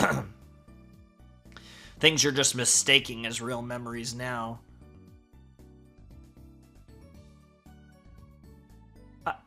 I'd never write made-up stories in my notebook. I mean, if I did, they'd get mixed up with my memories, which would be terrible. Maybe that's exactly why you did it? Huh? You might really have mixed fake stories in with your memories on purpose. My heart became hazy as I listened to his blunt words, and that's so cool. Oh, that's so cool. Because what they're establishing here is that, forget the perspective, the whole thing might not have happened. The idea here is that literally it could have been as simple as she wrote these things down in her notebook and felt like she experienced them, because when she reads her notebook, it's like she's experiencing those things for the first time. So again, this is wild, because this reminds me, for any Monogatari fans watching this video, the degree of unreliable narration is similar to a certain arc of Monogatari, and if you know, you know which one. But this degree of unreliable narrator makes for such an interesting story. It is fucking wild. But like, you can't. And it's not even because it's, like, intentional, unlike the Monogatari situation where, like, this guy's just a fucking asshole. In this particular case, it's not even her fault, but she's such an unreliable narrator that it makes this such a mindfuck of a read. Oh, why would I do something like that? I think he's just totally trying to get her to think that nothing happened. You're always saying how nothing has anything to do with you. If that were the case, wouldn't you get lonely? Not being able to retain memories means struggling to form bonds with those around you. That sort of thing would definitely start to affect you. Huh? I felt my breathing slow. That must be it. You were lonely, so you started writing an imaginary story. I'm not lonely, not at all! I blurted out upset. Oh? And you remember that? Matsuda's sullen voice yelled back from under the bed, muffled slightly. That's not it at all, I cried in return. Matsuda's words were so off the mark. He didn't understand me at all, so all I could do was shout. I'm sure I told you over and over, and I bet you got tired of hearing me say it. I'll be fine as long as you're with me. As long as you're here, I'll never be lonely. I'll say it again and again if I have to, you dumb idiot. I love you in every sense of the word. I am a full-blown yandere that apparently has, despite being a yandere on the surface, what's underneath is somehow 20 million times worse. I shouted so hard my breathing grew uneven, and my ears began to ring. It might have been unfair to use my forgetfulness to push closer to Matsuda. I didn't want to ever forget him. You know I'm just forgetful. So why don't you?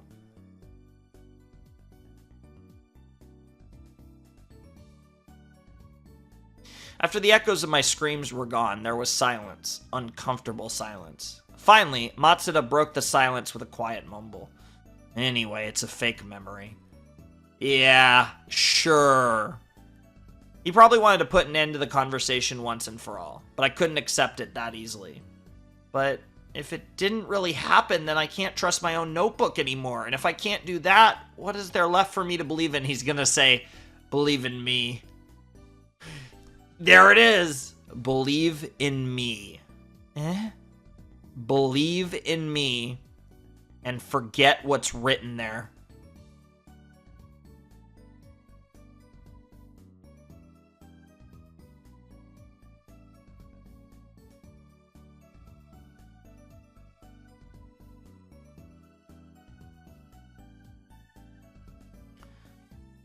Had these been normal circumstances, my heart would probably leap at those words. But that was impossible right now. And in fact, my heart was beating no faster than normal. There was a conflict inside it, and any pounding I might have felt was drowned out by the ringing in my ears. The only two certainties in my life were clashing violently, and I was caught in the middle, as if I were a small boat caught in a storm. Ryoko Otonashi's memory notebook was the one and only trusted route to my memories. Matsuda was the one and only existence connecting me to the rest of the world. And I was suddenly forced to choose between them. Should I believe in myself, or should I believe in Matsuda? I finally reached a conclusion. You've always been there for me, Matsuda, so I'll let you be my memory. Matsuda stayed quiet for a while under the bed. I waited, motionless and patient. I waited until he gave me an answer. Then, he finally did. Right now, that's impossible. What? And then after all that, he says that. It was the exact opposite of what I had hoped for. I was dumbfounded, and as I tried to reply, I could hardly piece together a response. You can't now, then when could you? I don't know. You don't know? Anyway, it's impossible right now. I can't be with you constantly. There are some other things I have to do. Things he had to do, so then... That's right, you need to concentrate on your research, of course. Which means no matter how much I choose you, you can't choose me back. Damn, that's fucking tragic. All I could do was grudgingly whisper those words of resentment. No, that's not it. It seemed Matsuda was about to say something, but he held his tongue at the last minute. He sank into silence and said nothing more. I kept waiting for him to say something. Anything. If you can't do that, then at least cure me. My face grew hot, and the ceiling began to blur. Tears began streaming down my face, and I'm certain my nose was running as well. But I couldn't stop the stream of emotions flowing out of me anymore. And if you can't cure me, at least make me forget about you too. My voice trembled as I cried out to him. It hurts too much that you're the only thing I can remember. I'd rather not remember anything at all. The rope cut deeper into my skin as I thrashed and cried. The pain was nothing compared to the emotions I was drowning in. It's fine already. Just let me forget. Let me forget about you. There was a rustling noise from beneath the bed. Just after, Matsuda rose up and stood beside me. As he looked down at my sobbing face, he didn't utter a word. Then, he reached into his pocket, withdrew a few crumpled tissues, and without saying anything, gently wiped my face dry. I gazed at him. Almond eyes sunken in the middle of a worryingly pale face, soft black hair hanging down near the corners of his eyes, long feminine eyelashes, a pointed jaw, thin lips, slender and pale fingers. That was Matsuda. But his face looked lonely.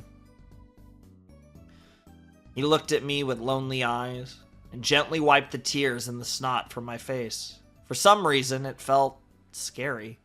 Regret swelled in me as my lips parted to mouth something. Matsuda. Matsuda's hand stopped moving. He quietly turned aside and started walking towards his desk. Soon, he disappeared from my field of vision entirely.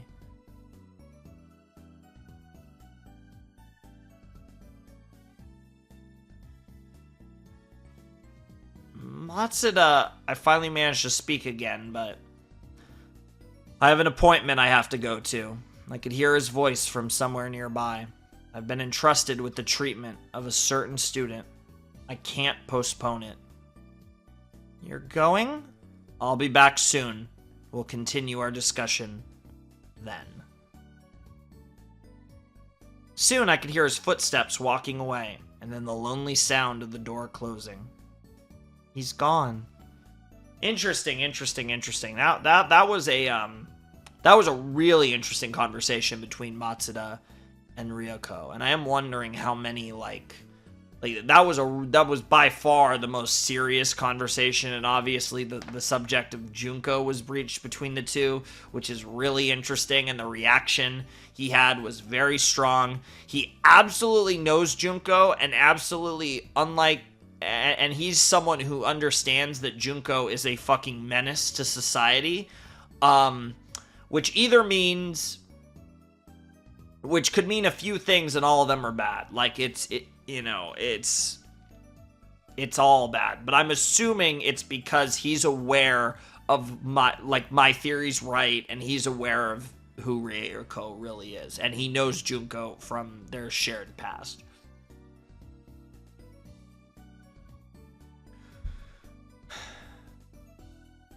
As I let out a sigh, my body seemed to deflate entirely. My chest felt tight, which suddenly reminded me of something. He could have at least loosened the rope.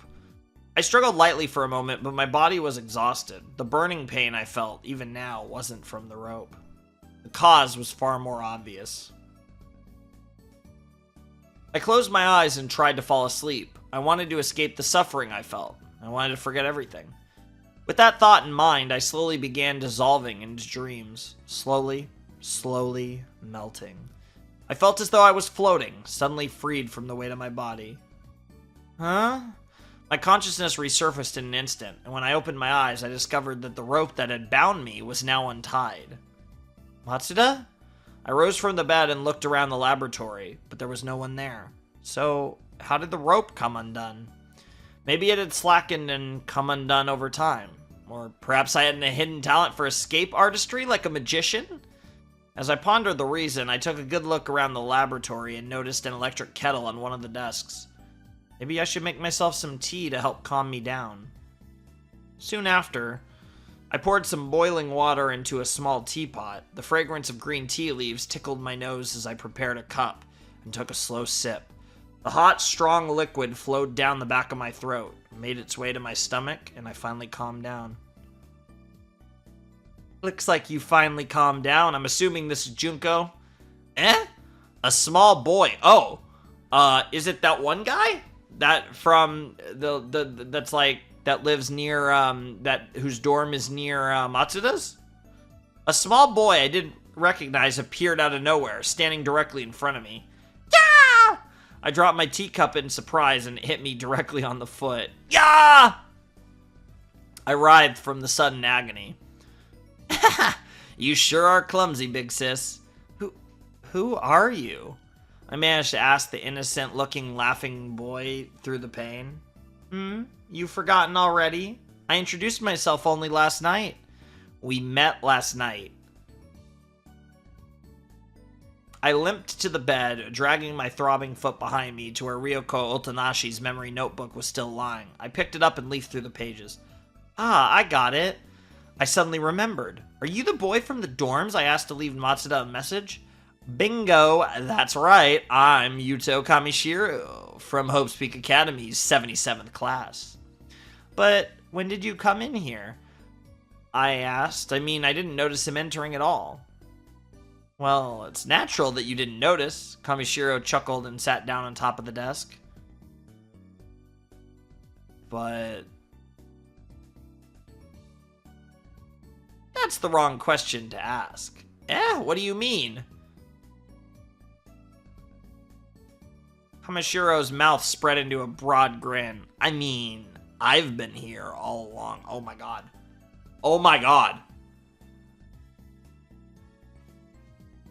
Wait, is Yudo another personality? Okay, I'm fucking, I need to get off this fucking theory, but I can't because it's so right.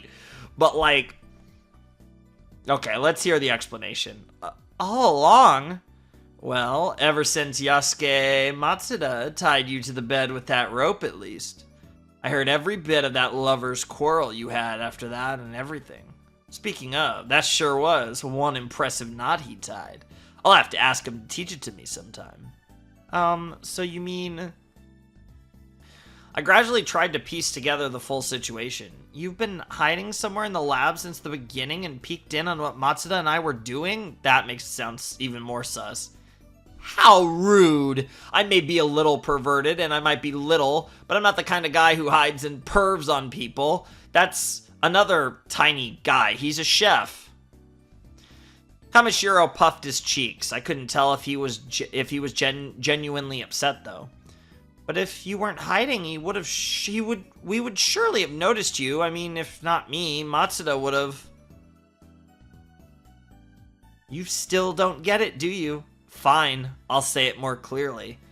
Kamishiro pointed a thumb at his chest in self-satisfaction.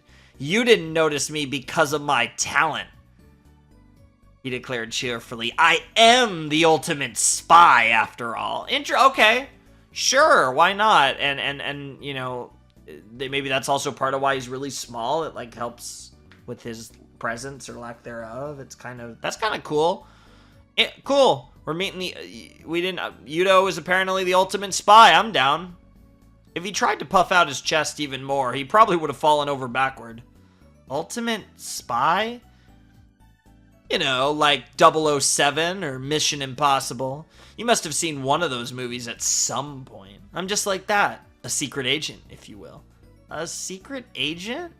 I had no memory of ever seeing either of the movies he mentioned, but nothing about the boy gave the impression of something like that. Oh, trust me, there's like 12,000 Mission Impossibles and 26,000 James Bond films, so you're good. Like he said, though, you've probably seen one at some point. As long as I can remember, people have been telling me how short and plain and insignificant I look. While explaining, he took out a large melon bread from somewhere. Honestly, it's a mystery where he could hide such a thing inside his outfit, and nibbled on it for a moment before continuing. When I was a kid, I hated my lack of presence. But then I had a realization. This is not a disadvantage. Quite the opposite. It's an incredible talent. I mean, if you have no presence, no one's going to notice you. I'd be great as a spy or a ninja. No drawbacks at all. It was a talent bestowed upon me from the heavens. If I use it, I could become a super spy that saves the world. The second he finished talking, Kamishiro stuffed the rest of the melon bread he was holding into his mouth. In other words, you weren't hiding at all, but we just didn't really notice you. Reminds me a little bit of a Worm character for anyone who's read that story. And if you have, you definitely know who I'm talking about. Kamishiro chewed and gulped the rest of the bread down. Yes, exactly, he said, smiling widely. At first, I came here in order to fulfill the promise I made to you yesterday. You know, the message I was supposed to pass along, but when I got here, I saw you and Matsuda already found each other, so I figured it wasn't necessary anymore. But it was a waste to just go back home, so I thought I'd go and show off my talent. Show off your talent? But why? So I could help you with that incident you've gotten yourself involved with, of course. Kamishiro looked at me with passion-filled eyes that didn't match his boyish face at all. Now that you've seen me do it, you get it, right? I could easily gather any information and solve any case. I'm the kind of guy that likes to aim big. The more dangerous the incident is, the more exciting it is. Even if it turns out to be a terrorist plan to steal a nuclear warhead. Oh, my body shivers just imagining it. Oh, we got a picture. Nice. Bro just always slamming his food. But he is the ultimate spy. Good old Yudo. Kamashiro's body indeed shivered a little in excitement at his own words. Out of his innocent appearances oozed a sort of madness. You're a strange one, aren't you? Fair enough. If I wasn't, I wouldn't be in this school. He was right, of course. This was Hope's Peak Academy we're talking about. I'm probably just as strange. So what are you going to do, big sis? I think your best course of action right now is to gain another ally. And not just a regular ally. I'm a specialist, a pro at intelligence gathering. This is a really interesting ally, because he could potentially follow Matsuda and gather intel and report back to her, and like, just there's so many interesting things that could come of that. I'm a specialist, a pro at intelligence gathering. Kamashiro pulled out another piece of pastry. Does his outfit really have the space to store that many? But his hand suddenly stopped before it entered his mouth. What the? Peanut butter bread? Ugh. His shoulders drooped, dejected. Is peanut butter bread bad? It sounds delicious to me. What are you saying, sis? Peanuts and bread are the worst possible combination. It's like trying to eat miso and rice together. What? I think that comparison just is making me more confused. I see. I didn't think it worth the bother of fighting over, so I just agreed. I'm glad we understand each other. Here, you could have it. Kamashiro handed me the sticky peanut butter bread, then thrust his hand into his pocket again and pulled out a new pastry. Yes, a Yamazaki Madeira cake. He looked as though he'd hit the jackpot. His cheeks puffed and a wide smile appeared on his face as he started chewing the bread. Fufana fofu? What did you just say? Kamashiro quickly swallowed the bread in his mouth. So what are you gonna do? He said, his eyes turning eerily serious as he questioned me. That is, I think your only option is to let me help you. I'm not the type of guy who would just ignore a damsel in distress, you know. When you have plumbing problems, you call a professional plumber. And when you've gotten involved in the kind of trouble you're in right now, you need a professional like me. I'm exactly the kind of person who could clear up this kind of incident. Right now, we fit together like male and female genitalia, okay. You're a confused person in trouble, and I'm a person who can solve such problems. It's easy to tell what the next step should be, isn't it? Since I've already ejaculated the reason and all. Wait a second. I stopped his speech, confused. What's wrong?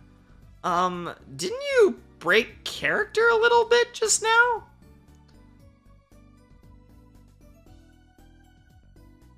That's a weird line. I think your other personality is showing there, Ryoko. That... Not really, he answered nonchalantly. I guess I was just imagining it then. It bugged me a little at first, but I must have just not been paying attention. I just heard him wrong. That must be it. So, have you decided what you're going to do yet? If you just keep wandering around confused, your problem's never going to get solved. I think your best course of action right now is to make the right decision and let me handle things. My problem? I had to read my notebook again to put my thoughts in order. Honestly, I'd already forgotten what kind of problem I even had by this point. But the moment I read the explanation, my heart started pounding at an intense rate. I closed the notebook in a panic. Oh my god, oh my god, oh my god, oh my god, oh my god. It was unreasonable beyond unreason. I had found myself in an abnormal situation to top all abnormal situations. There was no way I could find a way to handle this kind of scenario inside Ryoko Tanashi's memory notebook, no matter how much I looked. I didn't have enough data, and I definitely didn't have enough experience, but she seems to be at least pretty conscious of the fact that she's, you know, the data queen, the ultimate analyst now, so that's good. What do I do? What do I do? What do I do? I raised my eyes in haste, and they met the eyes of the boy before me who was still chewing on a pastry. Looks like you've decided. Eh? Well then, why don't you go ahead and tell me what happened that got you in this position?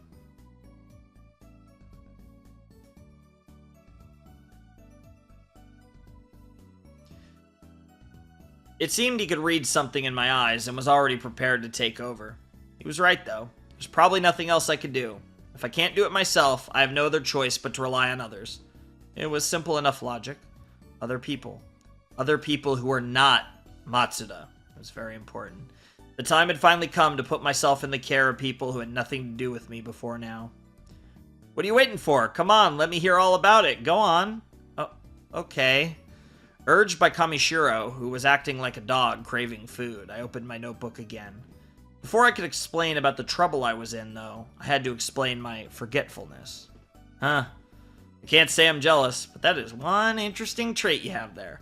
As he listened, his face looked like as though he'd found an unusual and exotic treasure. I continued, explaining how my past memories had been stolen from me. I told him about my late-night invitation to the Central Plaza where I found a dead body, and then met a girl by the name of Junko Enoshima. Recounting the events in my notebook was enough to make my voice tremble, but Kamishiro just listened attentively, narrowing his eyes. Then as I finished, he finally spoke up. Never imagined I'd hear Junko Enoshima's name here. Huh? I feel like someone else had that reaction when I told them too. Are you surprised I had a bigger reaction to Junko Enoshima's name than I did the dead body? It was just the same with Matsuda earlier. I guess you were right, big sis. You really are forgetful. That's amazing. That's really not something you should admire, you know. Kamishiro pulled himself together in agreement.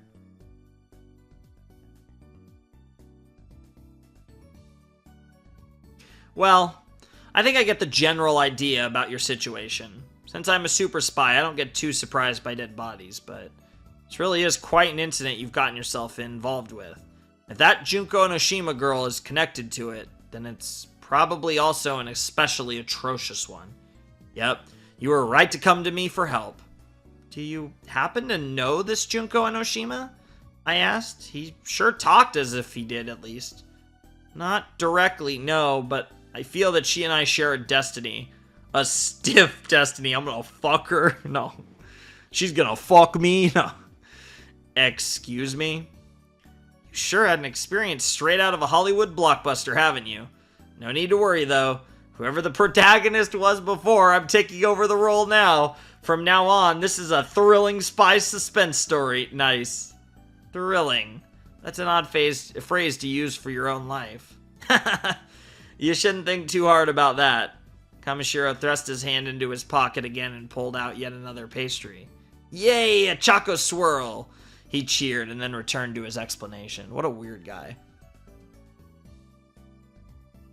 I'm currently investigating an unrelated case, you see, and that's where I heard the name Junko Enoshima. At the time, I didn't think she was such a key figure. Ah, he's investigating the murder, the student council murder, and obviously, you know, at the core of it is our boy, Izuru Kamakura, but Junko Enoshima did break his spirit, as she put it, so it makes sense. But if she's also involved in your incident, I guess that changes the story. I mean, it would be too much of a coincidence for the same girl to be involved in two different cases. Kamashiro's eyes glittered. He must have been telling the truth when he said the more dangerous the incident, the more excited he gets. By the way, aren't you curious what the other case might be, aren't you?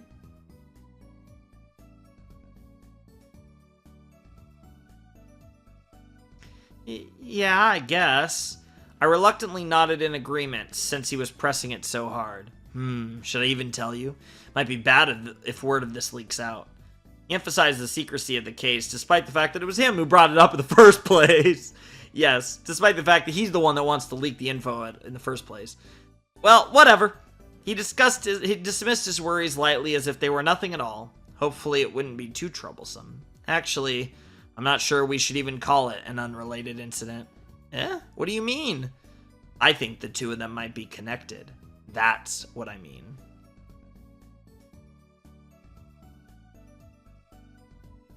Connected? So the two incidents were actually one? Honestly, It's probably better I do explain this case to someone else. It's a pretty dangerous one, so there's a possibility something could happen to me.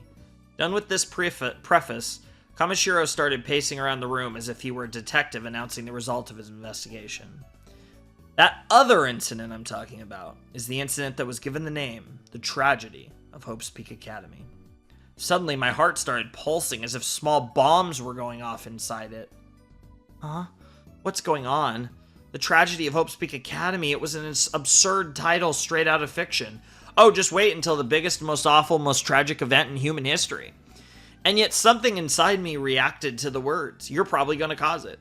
I felt a weight pressing down on my shoulders as I flipped through the notebook. My thoughts essentially came grinding to a halt.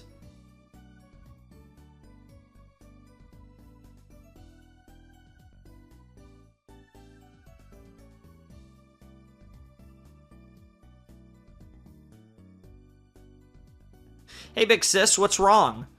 When I snapped out of it, I found Kamishiro staring intently at my face. You look like you're in pain.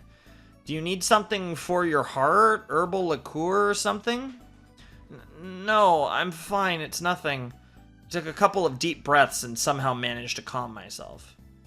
In that case, aren't you curious to hear what kind of incident the tragedy of Hope's Peak was? Are you? You gotta be. Yeah, I am.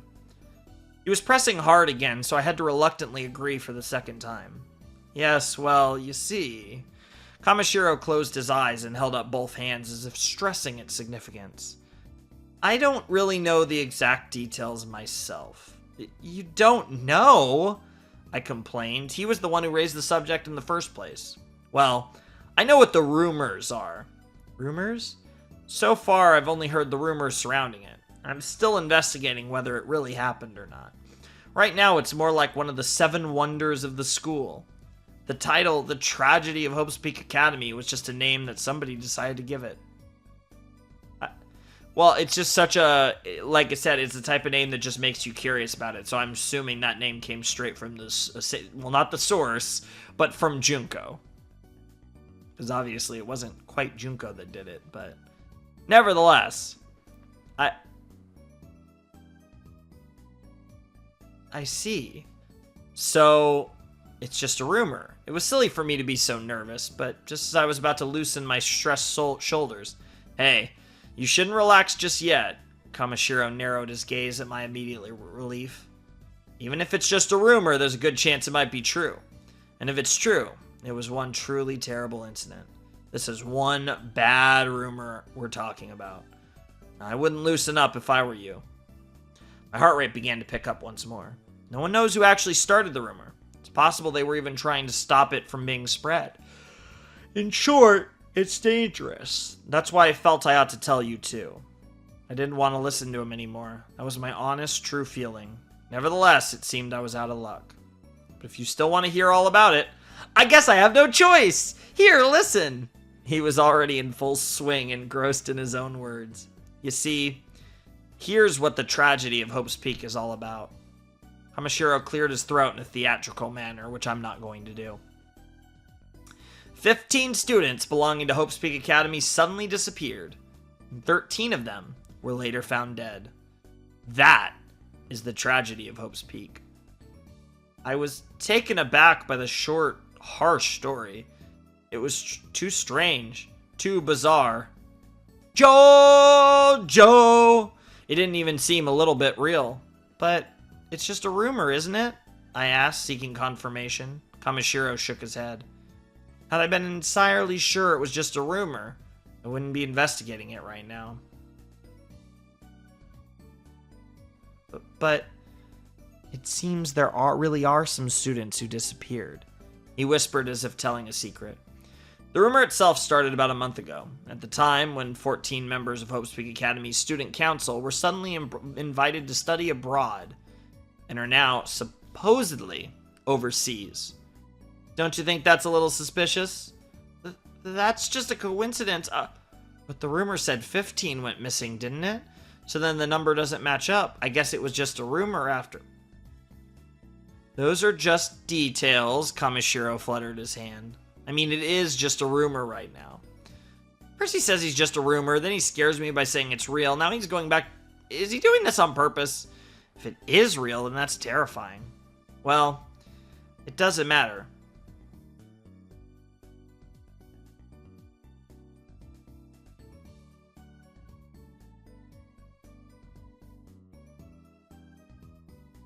How about we return to your problem, big sis? So Junko was one of the two. Junko went missing after this, potentially? Maybe? My problem? Have you forgotten already? We were talking about how this Junko Enoshima girl is related to these incidents. I looked down at my notebook again. Oh, that's right, I remember. This strange rumor about dead students has nothing to do with me. My problem is that I'm being stalked by a crazy woman by the name of Junko Enoshima. Trust me, you wish you were related to the murder of 13 students and not Junko, even if either way you're kind of connected, but trust me. Being stalked by a crazy woman by the name of Junko Enoshima is a fate worse, better than death. So, aren't you curious? Aren't you curious about how Junko Enoshima is related to the tragedy of Hope's Peak? That's where her motive for going after you might be hidden. After all, you're curious, aren't you? Yeah, please tell me. I pressed the pressing Kamishiro. Well, you see, Kamishiro smiled a wide smile. I don't really know. Huh? A sudden dizziness grabbed me and I could feel my balance slip. You don't know? What the... As I trembled, Kamishiro began pacing around the room again as though he hadn't noticed me. But, about a month before the rumors of the incident started spreading, Hope's Peak Academy's executive office conducted an investigation regarding her. Don't you find that suspicious? It's very suspicious. I regained my posture and raised my voice in excitement. If they investigated her, there's a good chance she's the culprit, right? It's too early to say for sure. We don't even know if the rumors are true. He's probably right. As I made my hypothesis, I somehow convinced myself the incident really did happen. If the rumor is true, and she's the one behind it, shouldn't she already be locked away or something? Kamishiro leaned on a desk and continued. Furthermore, it seems that Junko Enoshima herself was the one who started the rumor about the tragedy of Hope's Peak in the first place. Yeah, that makes sense. That she started the rumor because that's all part of her master plan. We already basically knew that. Huh? That makes it unlikely that she's the culprit. I mean, a culprit spreading a rumor about their own crime? That would be far too dangerous. I mean, to be fair, Junko would be the type, though, to do that, but it's very clear that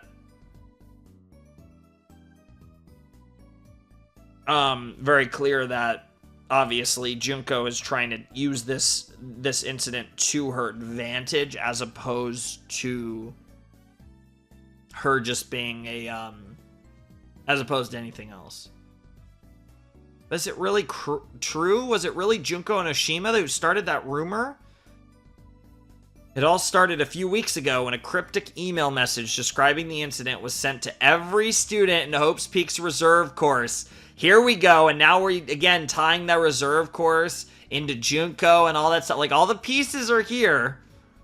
And the person who sent it was Junko Enoshima?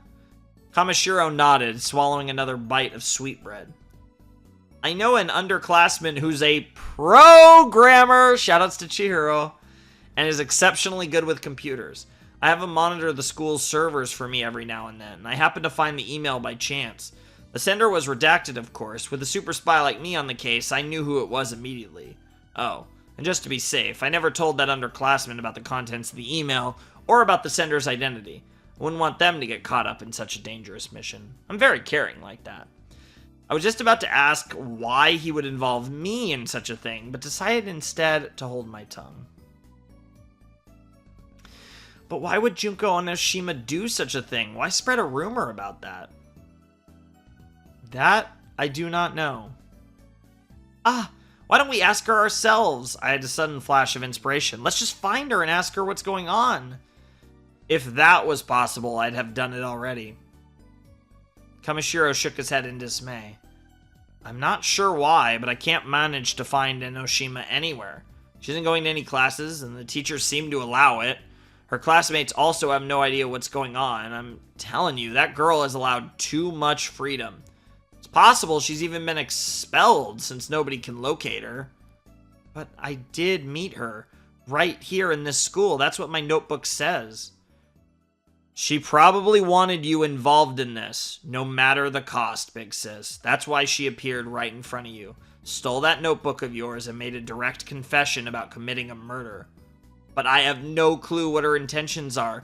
It's so far out there that all we can currently do is laugh about it. Kamishiro linked his arms behind his head and laughed happily. Wait a minute, I chided him in response. This isn't the time to be laughing. This is serious. It's fine, it's fine. It's not like we're in any hurry, Kamishiro replied, letting out a yawn. The only reason we don't understand it yet is because the investigation is still in its early stages. As soon as I get back on the case, we'll know the rest of the details in no time. Right now, we're putting together theories. We don't know how much of it all is true or not, so in that department, just leave the rest to me. Kamishiro produced yet another pastry from somewhere, as if to signal that the conversation is done. Ah, the legendary 3-flavor Danish. He stuffed it into his cheeks happily. Alright, I almost forgot. He suddenly turned back to me, licking the sugar off his fingers. We haven't discussed the matter of remuneration, have we? Eh? You want me to pay you? Don't worry. I don't really want or need any money. I mean, I'm not really asking for anything important.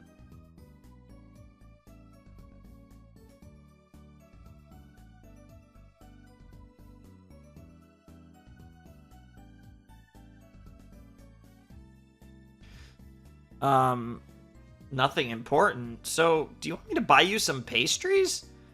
Pastries are extremely important, he grumbled and shook his head so vigorously I could almost hear the noise it was making. So like, what? I tilted my head in confusion.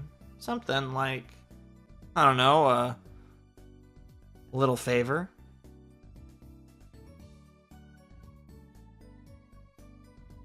Favor, what? Wait, did you mean like a favor, or?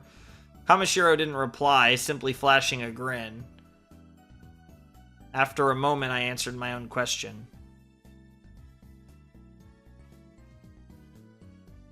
Oh, okay. You didn't mean anything dirty, right? I'm sorry, I got confused for a second. You said it was nothing important after all, didn't you? Damn! I scratched my head in embarrassment, but Kamishiro looked surprised. I guess it makes sense. It does fit, you know, 007 and all that. Wow. Good to know you have such pride in your body image, big sis. I'm surprised. I mean, she is pretty hot. Let's not pretend. Our girl, Ryoko, is she's a baller. Surprised? I rested my head on my hand and looked at him, asking for clarity once more. So, by favor, you meant... Well, you might not have guessed as much, but despite my looks, I have quite a sexual appetite. Besides, it's a given in spy movies that the hero gets the girl after it's all over, and you have just the kind of lewd face that would drive any man wild. Kamishiro puffed out his chest in pride. What the fuck? That's not something you should puff out your chest at. Would you prefer I puff out something else? Anyway, how about you puff out your chest, big sis? Come on, it wouldn't hurt to try. Puff out that plump, sweet, well-rounded chest of yours. Jesus Christ, why does every tiny man fucking can't keep it in his pants in this series? Wahahaha! I could only shudder as his ulterior motive shone through his wicked smile. Do you happen to know where that sweet, innocent boy from earlier went? Anyway, I'm looking forward to dealing with this incident in more ways than one. I have just one request. Please refrain from bathing! What the fuck? Please refrain from bathing till then. I much prefer dirty bodies, if you know what I mean. There's gotta be a manual on how to reset you back to how you were. Dealing with him was suddenly much more difficult than before. Well then. Ignoring my embarrassment, Kamishiro clapped his hands loudly. It seems we're in agreement regarding payment, so it's time for me to be in. And he just says, oh, yeah, you've agreed. He jogged over to the door and waved his hand innocently. See you later, he called as if he were a small child going out to play, and then ran out of the lab laughing the same eerie laugh. Well, wait a second. I never agreed to... The door slammed, stopping my shout before it could reach its destination. I never agreed to anything, I muttered fruitlessly to myself as I sat down on the bed, exhausted. But it was only a verbal agreement. I'm not sure such a one-sided agreement can even really be called an agreement, really. It was maybe my fault for not asserting myself more, though, and for a one-sided agreement, it was way too one-sided. If a feminist group saw what just happened, they'd be rallying immediately. Although, well, it really has nothing to do with me. Yep, I should just ignore it. If I ignore it, it'll all turn out fine, I muttered to no one in particular, laying back down in the bed. That's kind of horrifying. The implications of that? Oh, yeah, whatever. Before long, I heard the lab's door opening again. I thought Kamishiro might have come back for something further, but instead, my heart jumped at the sight of the slender, fair-skinned man at the door. Ah, Matsuda! As though I were a sprinter, I leapt up and ran straight into his chest, hugging him tightly. Aw, you're late. I've been waiting for so long. The body I was embracing was awfully stiff. Huh? Is something wrong? I'd like to continue our conversation from earlier. What conversation? I had no clue what he was talking about. I had already forgotten it. Yeah, it is funny given how intense it was. But I didn't care. Even if I couldn't remember what happened before, as long as Matsuda is here, everything is fine. Did we talk about something before?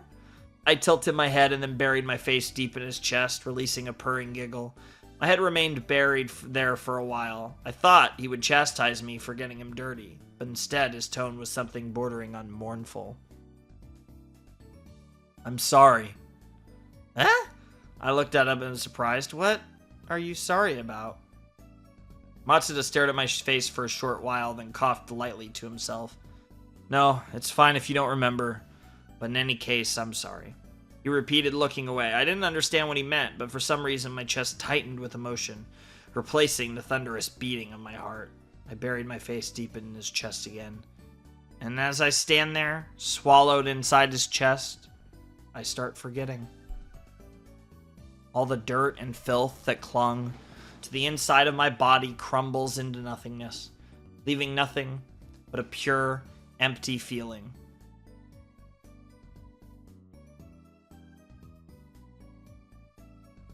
Everything in the universe outside of the two of us in this small room is insignificant. Nothing matters except this very moment, right now. I'm a little worried about his sudden apology, but even that isn't such a big deal compared to this moment's happiness. Right now, this very moment, that's the only important thing in the world. I don't understand anything but this moment. Nothing exists for me except this moment. All I can and want to remember is this moment. And that's why I want to bury myself deep in this moment's happiness. By the way, how did you get out of the rope? I suddenly heard Matsuda's voice from somewhere above my head. What rope? You don't even remember how you escaped that knot? No, I'm sorry. I really can't leave you alone for a second, can I? I'm sorry. Matsuda shook his head and sighed, but his mouth was curled into a smirk as he chuckled. Anyway, you're starting to hurt me. Oh, come on, just a little longer. I pleaded like a spoiled child, receiving a sigh in return. As I felt his body relax and soften, I was immersed in a feeling of satisfaction and victory. As if, at that moment, I could grasp the entire world in my fist. This is my world. This alone is my world. I closed my eyes, a feeling of euphoria flooding over me. I could hear the beating of his heart inside his chest. The constant beat was the final blessing for me. The girl who had held everything she ever wanted in her hands. She's got the whole world in her hands. She's got the whole wide world in her hands. This song is really, really relevant because both, in a sense, she does in two different senses, potentially. The parade? The parade, whispered Matsuda suddenly. Did you say something? I asked, keeping my eyes closed. Somehow, the parade outside is growing louder again. I tried listening, but thump, thump. Couldn't hear anything but the beating of his heart. There's no one here, except for me and Matsuda. Nothing other than that has anything to do with me. And right now, there wasn't even anything left to say anymore. For a while longer, I kept my face buried in my beloved Matsuda's chest. Then, I reluctantly parted with my beloved Matsuda and returned to my room that didn't have my beloved Matsuda in it. I thought of my beloved Matsuda as I took off my shoes. I whispered my beloved Matsuda's name as I climbed into bed, and then I drifted into sleep, where dreams of my beloved Matsuda awaited me. Nothing else mattered. Nothing else had anything to do with me anymore. Holy guacamole. I think that's a really good stopping point. We got 6 chapters in, which is crazy. And given we're 39%, I am fully expecting to finish Volume 1 of Danganronpa in the next video. And that might not even be a long video. I don't know. We'll have to see. But yeah, the plan is definitely to finish Volume 1 of Danganronpa in the next video. And presumably go, hopefully, same pace. Like I said, if we could get them, you know, whatever. But maybe, you know, if I get ahead of stuff, then maybe I'll post like a combined set or two to finish it in Volume 2. We'll have to see. I don't know. I would just be patient with this. Like I said, we are doing Danganronpa, which is what matters. And you know, I'm sure most people are looking forward to Ultra Despair Girls and the Danganronpa 3 anime, because those are kind of like the big, like, playing a game and reacting to an anime. But even when we do the If story, that's gonna actually be in like a video game format, so that'll be nicer, because that's in Danganronpa 2, so that'll be cool. But yeah, this was really fun. I really enjoyed this recording. I had a lot of fun with it. You know, it was kind of cool because we didn't have any like super long chapters that took me forever to get through. Instead, it was, you know, these smaller chapters. So, you know, number wise, we quote unquote got through a lot of content, even though I think, you know, as far as actual amount, you look at the percentage, we're at 39% through the story now. So relatively speaking, we're just trucking along. And I'm happy with the progress we're making so far. So it's been a lot of fun. I'm really enjoying this. Like I said, anytime we get a conversation between Matsuda and Ryoko, it's always amazing. I thought the dynamic with... we got another scene with Kamishiro and Ryoko, which was pretty interesting. We learned that Kamishiro is the ultimate spy. And of course he's a pervert because, one, he's tiny, and every little guy in this series is horny as fuck. And then also he's the ultimate spy, so that does line up, to be fair. So that's kind of where we were going with that. I thought that was pretty cool, and I definitely enjoyed all of that. I thought that was really cool. And then of course we had a really cool you know, just really cool, like, mental games that we're playing, not only with Ryoko, but with the viewer, with the reader. I feel like we're really kind of playing into that idea of, oh, nothing is real. And, like, they did that thing with Kamishiro where it's like, wait, what? You were there the whole time? What? And then it was just like, oh, I'm the ultimate spy. It's because at this point in the story, we've built up these preconceptions, these ideas about what's potentially going on. At least I have. And that creates this idea that, oh, well, you can then use that logic and jump to the next logical conclusion there, which is perfect because that works into the whole thing of that plays out really well, and that works out with the whole, oh, okay, so we're doing this. The whole idea here is they're playing with me. And this is something Danganronpa does in every so far in every game, is it plays with your expectations. It gives you ideas, some right, some wrong, and it's just trying to mess with your head in the end of the day, which is one of the things that this series does really well. It's one of the things I really love about Danganronpa, and that was been consistent in the first game. It was especially the case in the second game, and it has especially been the case in Danganronpa 0, which is something that's been really fun about it. I'm definitely enjoying it quite a bit, and as always, it is, you know, me just constantly talking and reading. I feel like I didn't stop as much to just, you know, kind of make comments from time to time, but I guess I just, like I said, when I have stuff to say, I'll say it. But this reading was more closer to a proper, I guess, reading of, in this case, like I said, I believe chapters 7 to 12 of Volume 1 of Danganronpa 0. But like I said, it was a lot of fun. It was really interesting. I enjoyed it. Obviously, we had the Madurai and Ryoko stuff at the beginning, which was really cool. And then he apparently got killed by Junko. But like I said, that entire scene, whether that interaction even happened at all, is entirely under question due to the fact that, again, Ryoko's narration is unreliable at best. So there's a lot here going on, but I'm going to assume that some degree of what we saw did happen, but I think how it actually went down was different than how she portrayed it in her mind.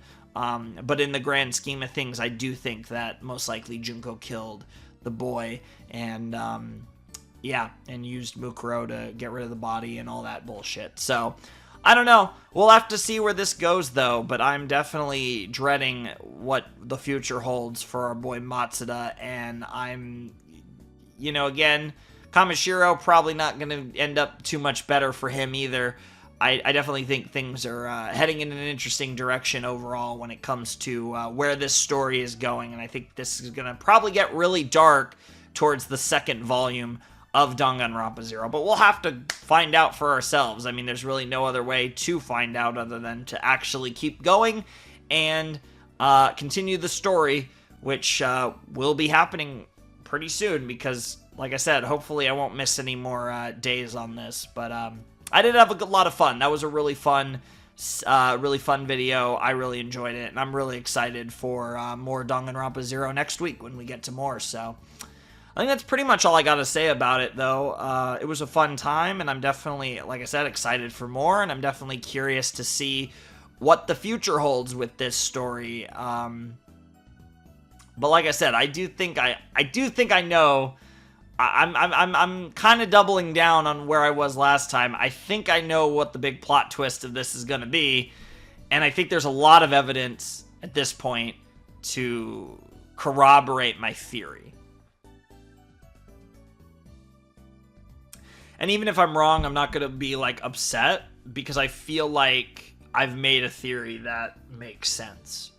But there's definitely a big plot twist coming, and because there always is in Danganronpa, and I feel like I'm on the right track with this one, so we'll have to see. But whatever the case may be, this will be fun. This will be fun. I'm excited. So anyways, I think it's gonna do it for my third part of my Danganronpa 0 blind reading, whatever you want to call it. So yeah, if you guys want to support the channel, my Patreon's down below in the description. This might be going up a day early. This might be going up on Thursday, and the Sangatsu might be going up on Friday. They might be flipped this week, so if this does go up on Thursday, obviously the Sangatsu will be going up on Friday, but I wanted to make sure that I got this recorded, and so I recorded it first, but it's one of those things where it's also kind of like when I record it, it's like I have to talk consistently, so it's kind of hard to do other stuff after it. So I might not be able to do the Sangatsu, which means which in that case I will just post this later today on Thursday, and then post the Sangatsu on Friday, which would be fine. But whatever the case may be, I hope regardless, whether this is out on Thursday or Friday, we should be hopefully continuing our, got a little bit of a streak, upload streak going. Things are going well. Like I said, I got the channel kind of basically all in order now.